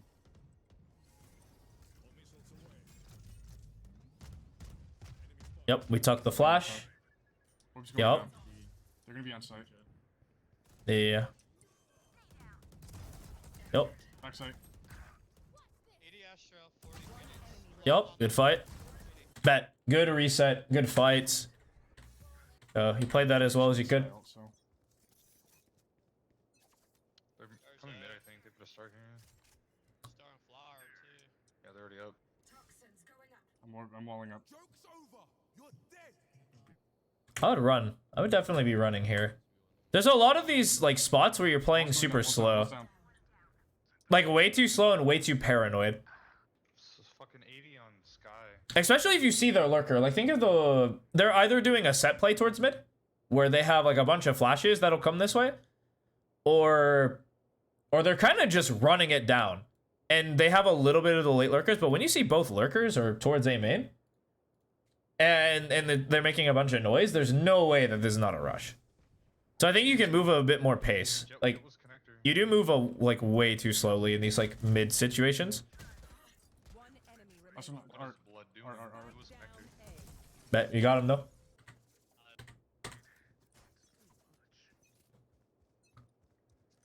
You want to play? Let's play.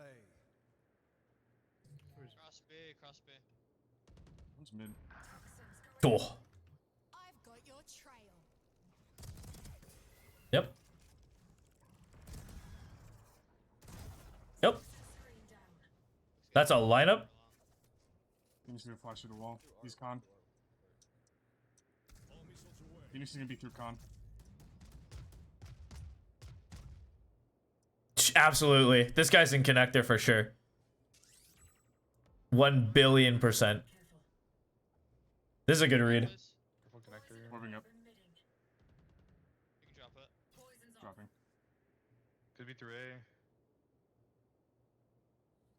A. Nah, I'm like stupidly. I would be definitely anchored here for sure. Orb up, orb up. Orbing up. Yeah, because you heard one top mid as well. No, that's the Phoenix. Yeah, they're all B. B. Spike down B. One enemy. Good coverage. Good work. I like that. Me ult sometime soon. A lot A. Lot. Off the wall. Run! Run! Run! Run! Run! Run! Run! Run! Run! Run! Run! What is this? What is this? Move quickly. What is this? Run! And Yeah. We trust our Wall's boys. going down. Wall's down. I'm fine. Yeah, 120. 120 Phoenix. Down A. One enemy remaining. That's a. He's Yeah. running. Yeah. Oh shit.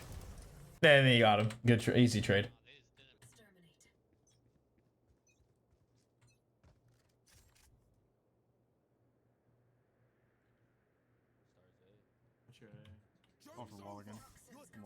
Go, go, go, go, go, go, go, go, go, go, go, go, go, go, go, go, go, go, go. Oh, you're so slow. Okay. Allow me to boot.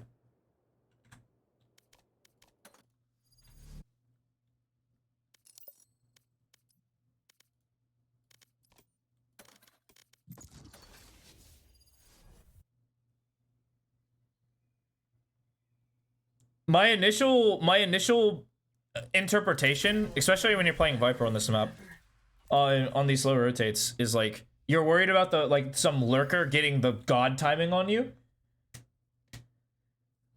And I gotta surmise, like, it's totally fine to expect this play. 100%. Absolutely expect this play, because both the Chamber and the Astra was like, yeah, I'm going to lurk. Now, the Astra, once spotted, will just run back to main. We learned that literally first round. Stop hiding. My ultimate is ready. I'll just copy your setup. Not afraid to. I mean... There we are. Actually, I'm not going to. Gonna take my own spin on it. But this wall's up. It's kind of hard for them to come through. I hear they're coming, eh? I'm gone. Like, yeah, if they're up mid, sure, they hear me, whatever. And then, like, if they pause here, then it would be just be looking here. And now this is, like, your job. And if they get through street, whatever. Whatever. Lose to it. Like, fall for it once.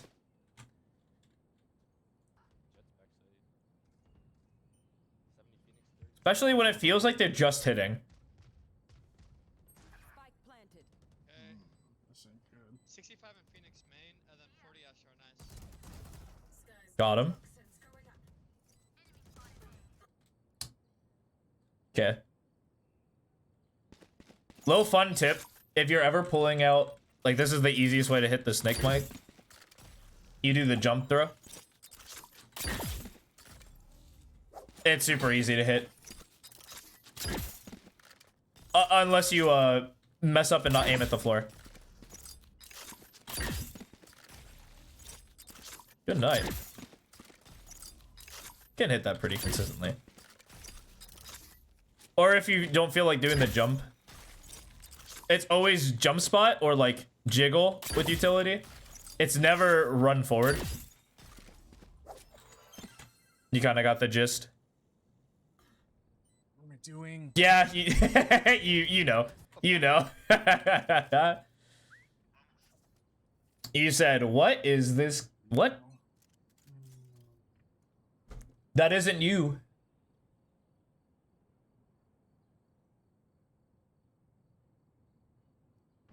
You're locked in. Let's go. You said I'm focusing on this angle and this angle only. Okay, okay, though. Is that literally the, like... Is that quite literally the millisecond you look away? Are you kidding me? What is this? Okay, this is in 0.5.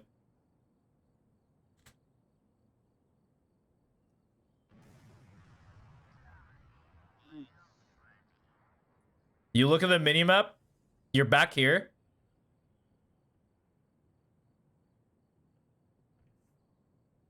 You're looking at the minimap. I'd say the only time you should be looking at the minimap is when that kill happened. So I would say like the timing of that is... This is when I would look at the minimap. The second that guy dies on the map, I'm looking at the minimap to assess the game state. 5v4. Game state looks pretty normal.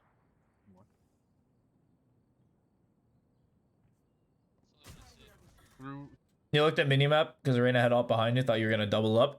Don't expect the Reyna to do anything. We don't expect our teammates to do anything at any rank.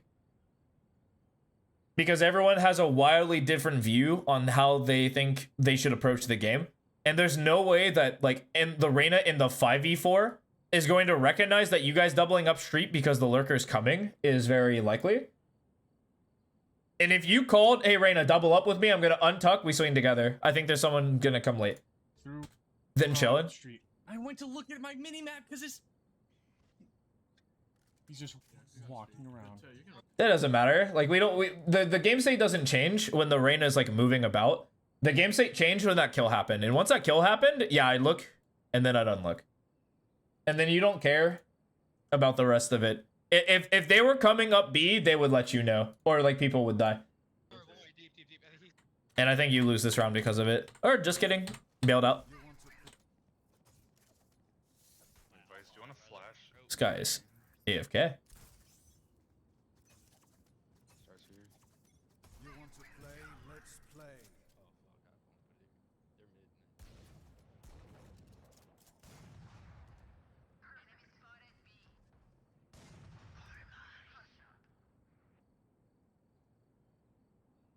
Still back to B. Yeah, think about it, they're not here. They're not mid. And if they're mid, there's no way you're needed. Yeah, you knife out running with your guy is good. I'm not sure, cuz. Wow, what? Not baited, let's go. Easy. Easy round, easy round. So far we're showing very slow rotations, like significantly slow. That's like the big thing. Like a mini-map slip-up where you look at the wrong time is whatever. That I don't think that happens more than, what, once or twice a game? If that. I will mention the ult thing. Ult situations that you'll find yourself in pretty commonly. You kind of have to put yourself in the position to use the ult. So on ult rounds, you either proactively use them, which I think are not as strong. They're not as strong unless you're communicating. Like, I'm ulting A main, you guys can play B in mid. Right, and you're making, like, this is strong side, and you want to make this strong, and then this really strong. That's the only way I would do it preemptively, and the other one would just be, like, retake. And retake ults require you to play fast, like, they require you to play, like, not fast rotation. But in all honesty, like, you getting your ult off, like, here is, like, super impactful. So if you played, like, you playing mid connector would be significant in getting off an ult. But it is definitely easier to do, like, preemptive. Just so you got, like, some, like, value out of this win con. Okay. Don't think you said attack was bad.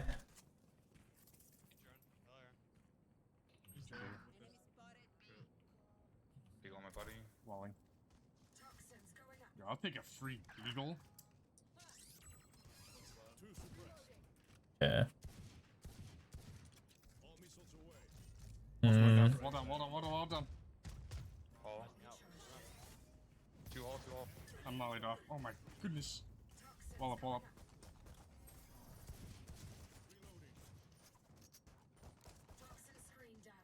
Last player standing. No, get owned. Get owned, but we can talk about the wall.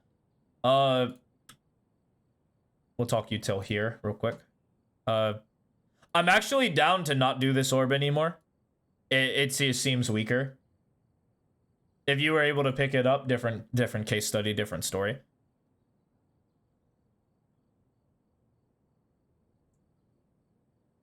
I understand why you don't want to do this wall, like, as a default, but I still honestly would. And I honestly would throw it from, like, back here. The only reason you'd kind of want to throw it here is so that you can get close. It's just like, I don't want to leave gaps and weird stuff going on here. You can kind of workshop this wall. I think in solo play, this default is totally fine. I'd say this one is less strong. And it's only less strong because the B side is just a lot stronger in general. Like, ever since they got this cubby, they're able to play around this box a lot. There's just so many small spots that all the B side players are really are cool with. Let me see if I have a good wall. This can always be workshopped. It's not going to be a big point of contention. I'd say, what does this look like? Toxins going up. From your perspective, does this give Heaven player a chance to fight you? If the Heaven player is here, yes, and maybe like here. Like if the Heaven player is here, it gives you a chance to fight. And it does force you to play a long post plant. I'm not gonna be the first to say like, I'll be the first to say, yeah, this isn't awesome.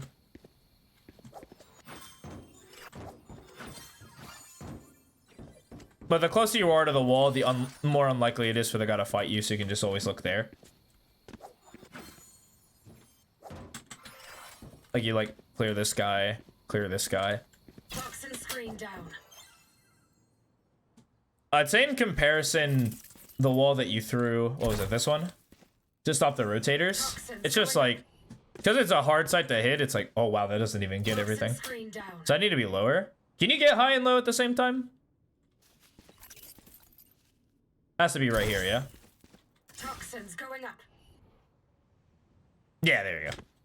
Yeah, it stops the rotators, but like the people who are already here, which is typically a lot, are just gonna be able to fight past this. Plus you gotta get through smoke and stuff.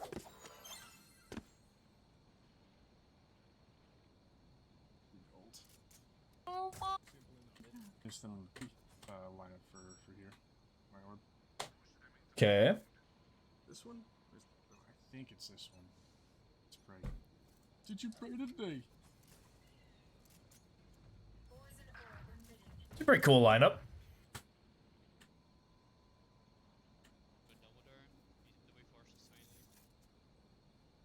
I'm just gonna line up for here. My orb.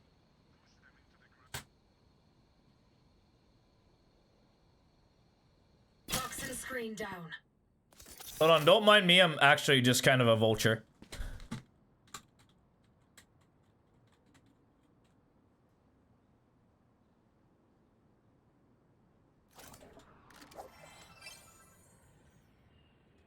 Cool. Well, yoink that. Thank you kindly. Let's see, is there a better? There's probably a better one.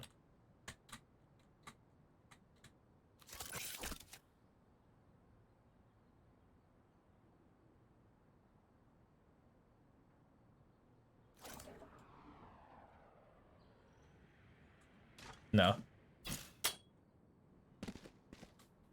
No, I need to steal. I want to steal a better one.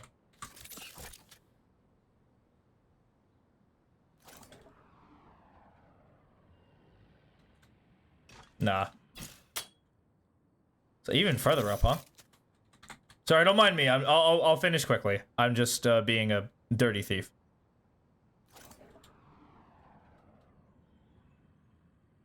Nope.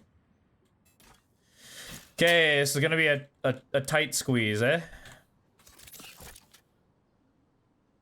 So that's too far. That's too far. Is good enough? Nope. Dang, really? Okay.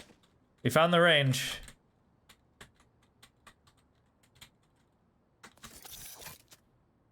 This is too far. Or this is too close. That's too far. Right in the middle. Nope.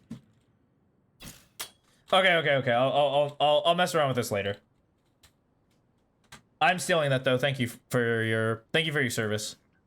This one? I think it's this one. Let's pray. Did you pray today?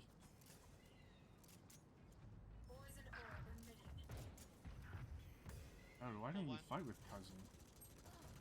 Swing this guy, you. I'm full blind, bro. I'm full blind. Last player standing. Get sat. All good. You're gonna be ult farming.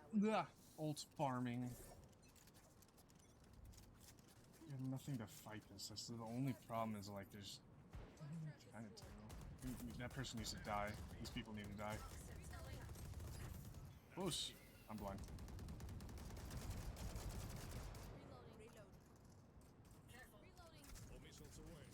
Well done. Can we wait? Yeah, I'm surprised you were throwing the wall up though.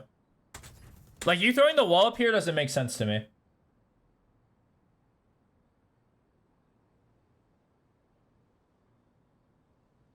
because you're throwing this wall or something similar to this wall. And think of like when it actually gets value. And this wall gets value when the rotators are coming in. And you just want to stop them from being able to help their boys in these very pivotal areas. And so who actually gets to use it when your team is right here? And so you using poison doesn't fit with me. Now, if you started to put it up, like, let's say like they were getting right here, where they can actually be spotted, totally fine. If they pause here, whatever, you can't force your team to go in. And then I would be like, okay, I'm actually low on poison. You guys are just babies. Please go out. But I think you used it too early. And you do feel the pinch. Like, you get there and it's like, oh, my smokes are gone. Uh-oh. Can we wait for wall again? Go back. Don't commit to that. Yeah, and they're literally getting ready to just want to go. That is that. Yeah, there you go. God. Yep, there's the painful. Yeah, the painful reality of that wall is you're never getting that guy, because they're always getting past that if they fast rotate.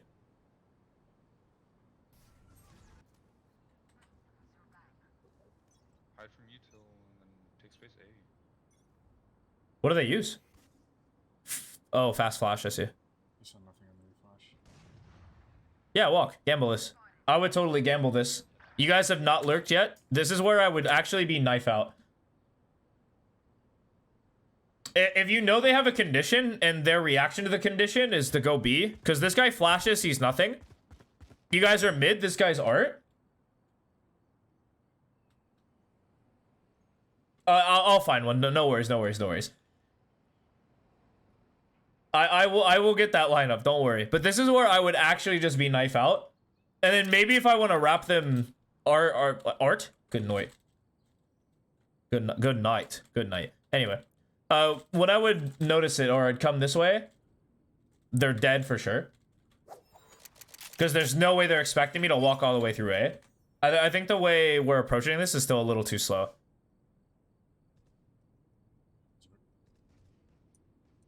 Like, I would not be as, diligent as you are. Right? Because our condition showed that they're coming, like, they're fast rotating. You basically attack the entire team in the first 20 seconds.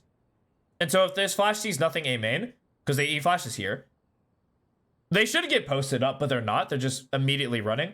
Congratulations on your win, by the way. And so they're running to doors, they're running to art to fight. And if they're not there, it's literally your knife out. I honestly wouldn't even pull the gun in this particular situation. Until maybe right here, because there might be some loser sitting flowers, or secret being an anchor, like a scrub. But I would definitely not be checking behind there. I have no flashes. Yeah, keep on. Oh, hey, look at that. There's the loser playing anchor. The Phoenix is anchoring on A, by the way. Just want to give that a little shout out. My Epic Pen is crashing. That is gnarly. Thank you for... Hello?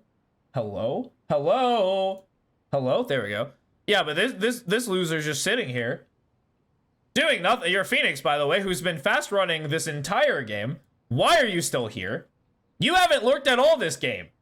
Like, all your economic, like, disadvantage rounds is just you all going mid and dying. Like, you should not be there. Stopping us from going A, just getting smoked, but... I'm taking mid. It might be fighting this. Yeah, you didn't break the condition. One more. Guys, I'm up art. We chill. I'm reloading. close behind the box, too. Probably all rotated. I can do Yeah, This guy has we can no go back. flashes, by the way. I'm gonna grab this sword and then leave. Yeah, your jet's in a good position. You can just run away. Flashes, no smokes. I would run, but that's just me. Because I want to bait that we're leaving so that the jet can get a good fight. Because right now they're going to be tucked in deep. Go back. No. I would still go B here. They're both I'm gonna good put a wall.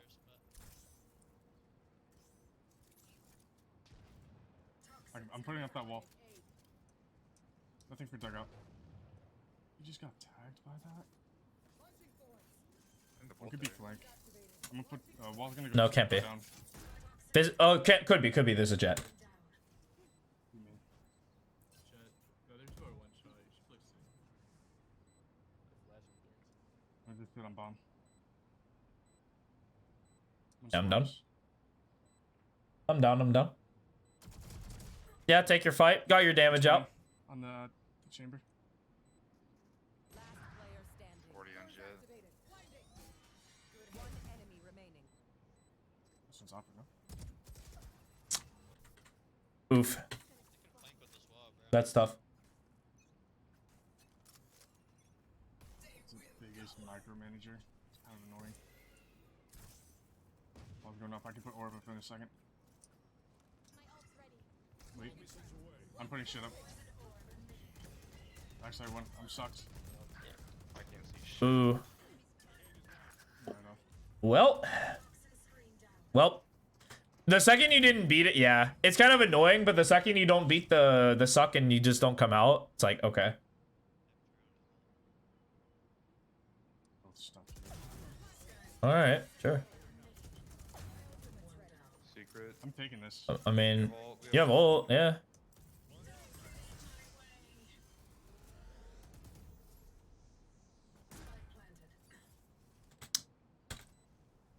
Sitting back here. I would use this to reposition somewhere, maybe closer to like A main. Well, there, just play.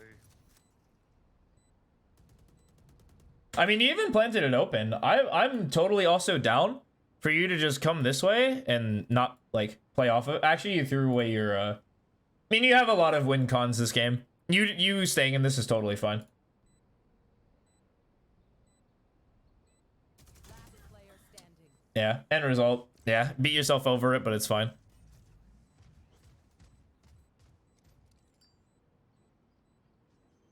This is how it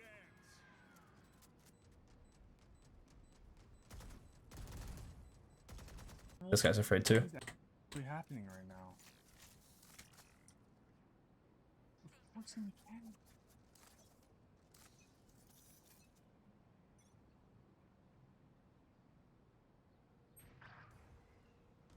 Ah, great, they Fucking have up. They've had an op. I was bringing up that word, but we'll put it down. Okay. Nice. Nice, they have up on B, chamber link somewhere. I should play Zach. Out of my way. I'm gonna wall backside. Wait, why is Falling. that? Could be main or dugout. I think good heads up to look main. I'm thinking main too. Well done, well done, well done.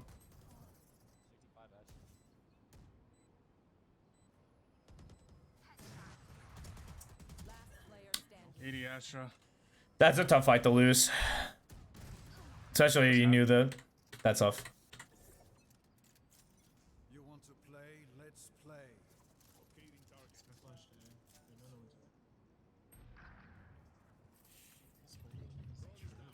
Phoenix fought. Phoenix. Oh, this kid's a faggot, bro. Yee. Ugh. We're on Twitch, man. We're on Twitch, bro. Standing. We're on Twitch, man. Good night. Okay, they're also like mega opping. So unless your Jet's willing to throw orb, like to cross, yeah, you're not going to be long. Personally, against like op squad,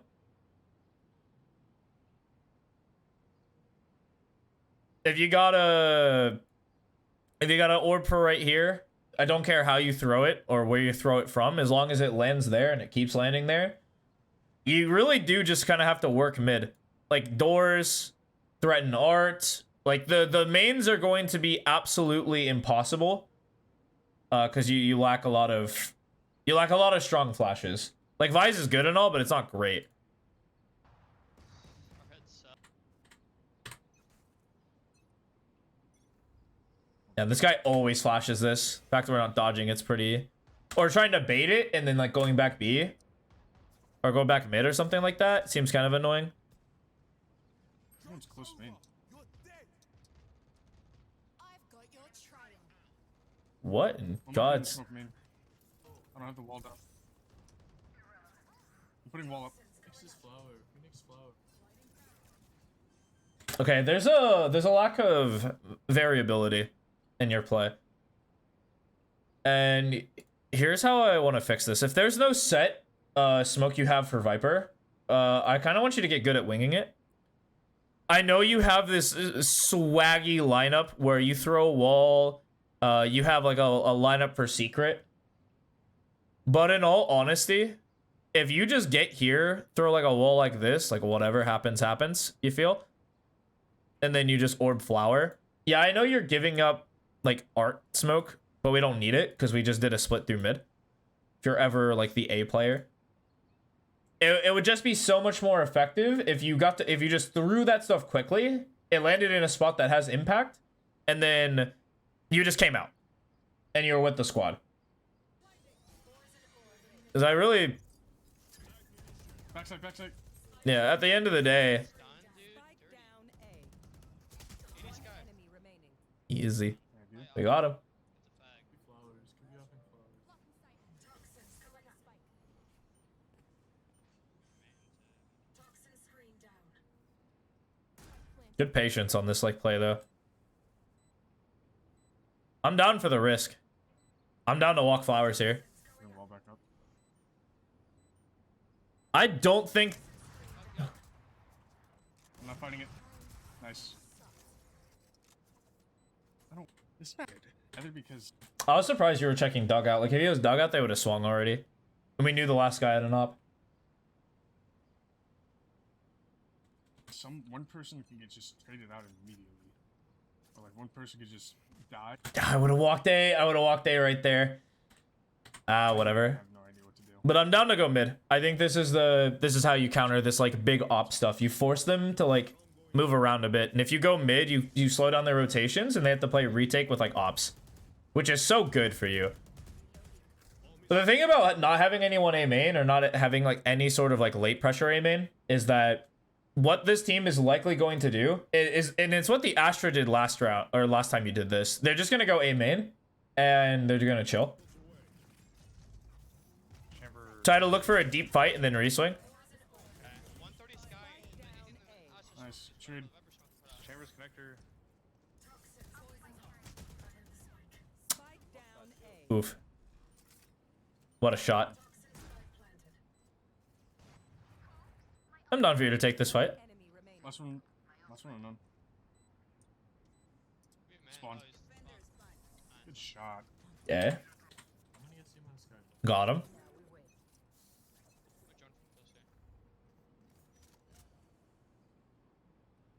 Two.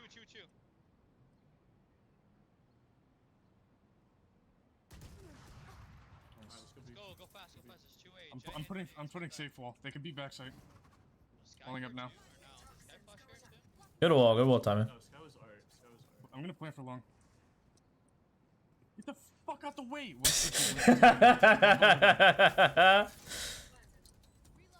We're stuck backside. One flank on me. Chill. It's flanking.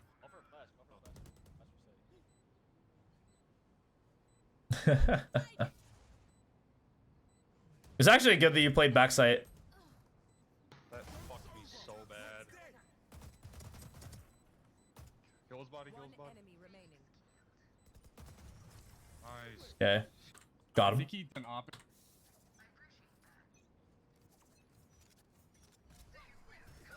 Flash. Let me get the orb.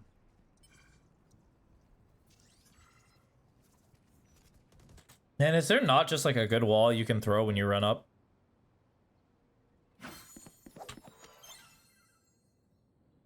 Because I understand the Viper playstyle because I've seen it a lot when I watch Viper, like solo Vipers on maps, where they either have just a default wall that they're going to throw no matter what, and they'll play off of it some rounds. Or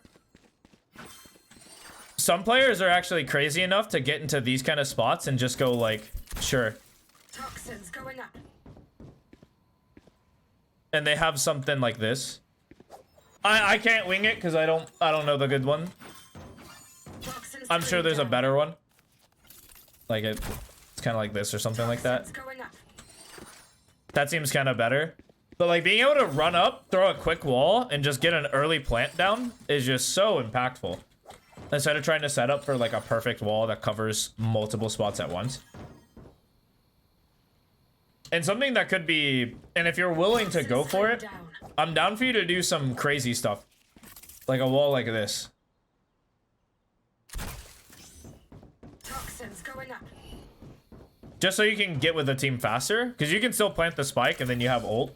And then you're just winning. Think you're winning anyway, but we'll kind of take a quick little look. I think we ripped the ults, no? I'm nading like back hall. Yeah, we wait.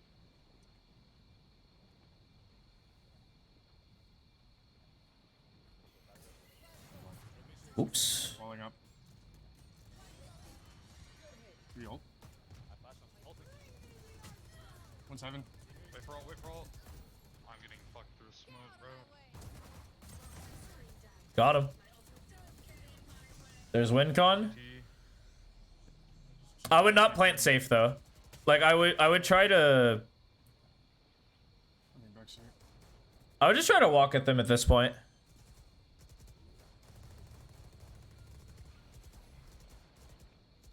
Like yeah, just kind of walk to where they're shooting from. 30 seconds left. So blind. Get Phoenix. Get Phoenix. Okay. I'm gonna make it a rule that I don't look at OT because it's just gonna be the same stuff that we see. Because the result doesn't matter, we'll just leave it up to interpretation. Toxin screen down.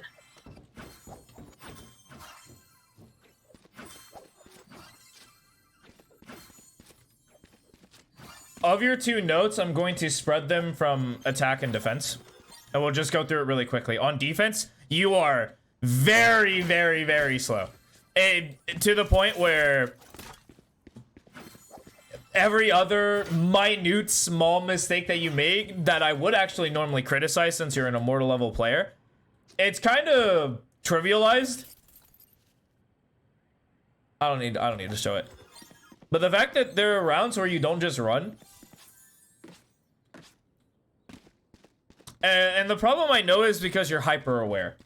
And you've seen patterns before, and they show new patterns where this guy's just gonna late lurk through mid. The Chamber did it, the Astra did it, the Phoenix Temp did it. It's like super annoying that they showed that play super early because it's not good, and it shows that they're super subconscious of their own ability to just join the team and fight and win the game. But you being able to just get over here as fast as humanly possible is like a boon. And I personally don't care about the route. If you feel like more of a retake scenario is going on, you come through here, that's fine. If you just go through like connector, go check art, that's totally fine. I think that this fight kind of sucks, personally. Like on average, I don't think people win that. Most of the time, people don't win this, but they definitely win this. This is like the most optimal. That's definitely on defense. Like speed up your rotations and see if you can even bait people. Like if you show that you fast rotate a lot, you're allowed to play mind games. Like you throw this wall up, or however you want to throw it, doesn't matter to me. Like you run, you drop the wall, you drop the wall, you drop the wall, you drop the wall, and then like you come this way, they stop hearing you, you cut back, right? Because that's when they stop hearing noise, and then you just kill this guy. Especially if you think that there's a lurker. Like that's the one time I'm down for you to just like fast run and then come back and catch this guy. Because all you gotta do is make it to like there, and you can turn around and like look for this fight. That's chilling. And then on attack, you're on attack with Viper specifically is a very different note. Because you're way too rigid, so to speak. every time you have to throw this wall, you have to throw this wall in the most optimized way in order for it to get value.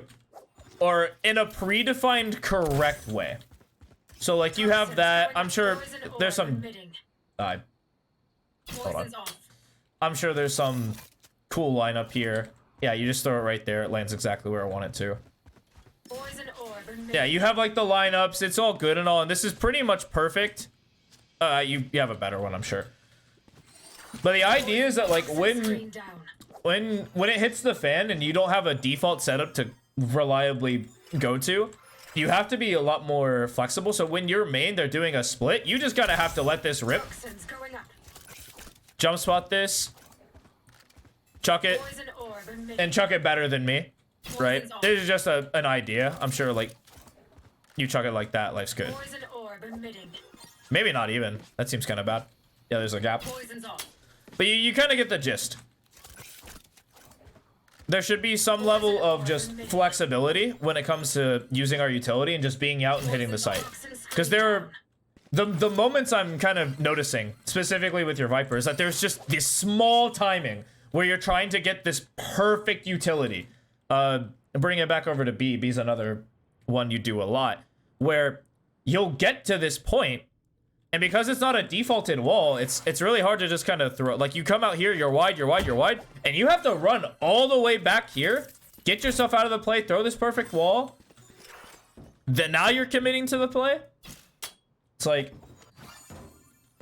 something about that screams it's a little too slow. And the only way to fix that is you either just immediately chuck this thing, or you're with your team fighting. They smoke you off. You tuck here. Then you prep some wall. And you pop it. And life's good. And it just has to be serviceable. It has to be serviceable. Not that, but you kind of get the gist.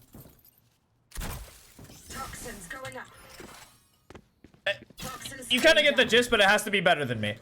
Because you're in high rank and they'll punish you if it's not perfect.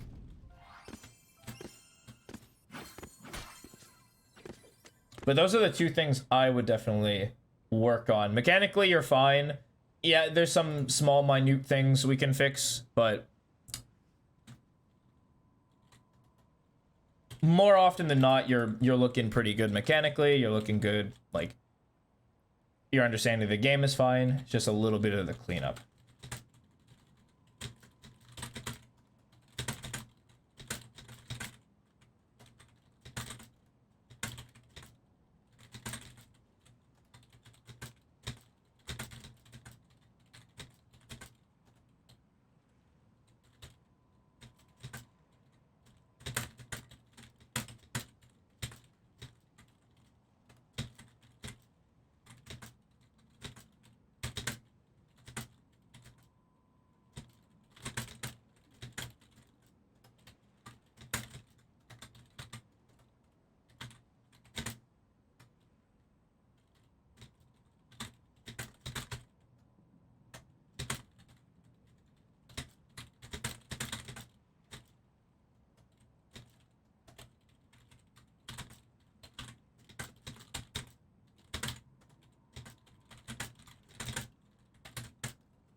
There you go.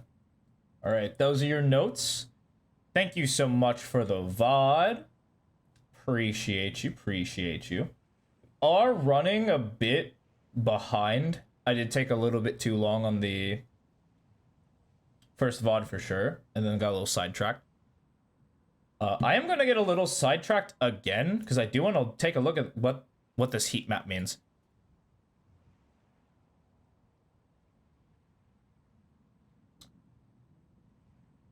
Okay, so heat maps are for peak spots and plants for different Valorant ranks, times, and sides. Well, I definitely care more about this heat map. First 5 seconds, first 10 seconds. There's so much KD. Yeah, KD seems like a better metric.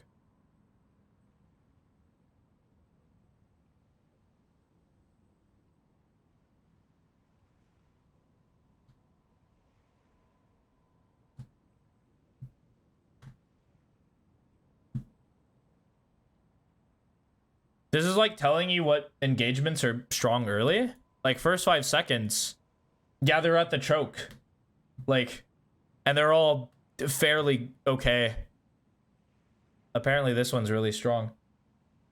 And this is for the defenders on attackers. That fight is really strong. Yep, it's the main peak. Top mid is strong. This spot is bad. I mean, that makes sense. This spot is good on average because you get past the smoke. This spot sucks because it's you're one weight off. Oh, if you peek close, you lose this fight often. But if you peek slightly wider, you win the fight. That's interesting to note. Same thing here. Like, you peek on this wall, you win. If you peek close, you lose. More on average. And these are just initial fights. And then once 10 seconds occurs, it just gets a little more scrambled. I mean, it's cool. Hold on, we'll check Pearl. Can I check Pearl? How do I change map?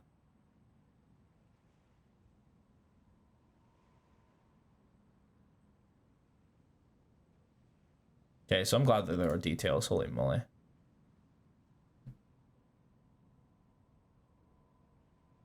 Do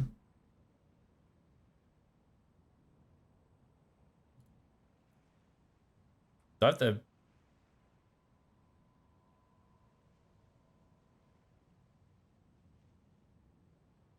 Oh, do I have to choose the... Okay, cool. We'll look at Pearl real quick. Radiant, of course. For the attackers, for 5 seconds, this fight peeking here is good, better for the attackers. That makes a lot of sense.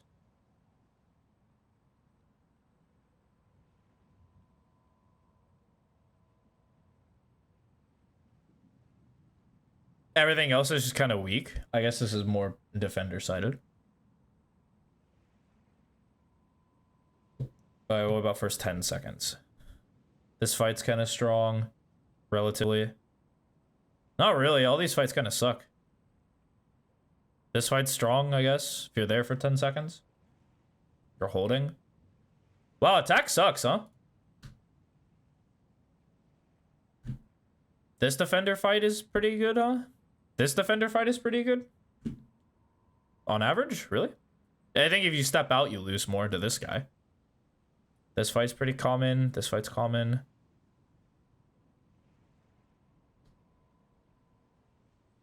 Oh, wait, KD. I don't know why I'm looking at just kills.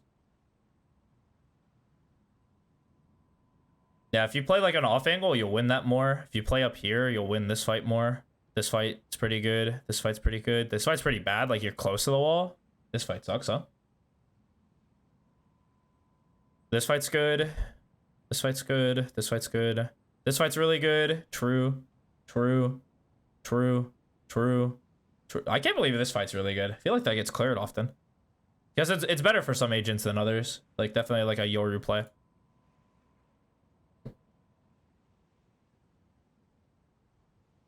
Yeah, but this fight's good.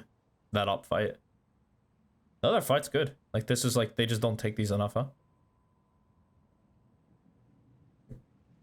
Most people die here a lot. Go figure. As the defender, they die here a lot. Wow, go figure. They die along this line. That's if you're heavy push. And apparently fighting for A main must suck if you don't put a lot of utility into it. Like, this dry fight must be bad. Or actually, no, this is low. And never mind, it's just good. And the kills are the same way. Attacker's the same kind of difference.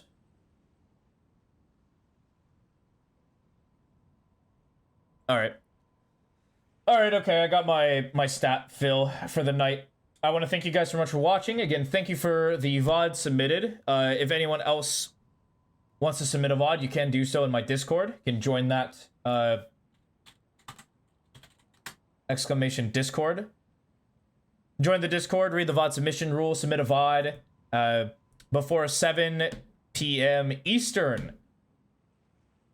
And you'll likely get a VOD review. It's free, no worries, no pay, no nothing.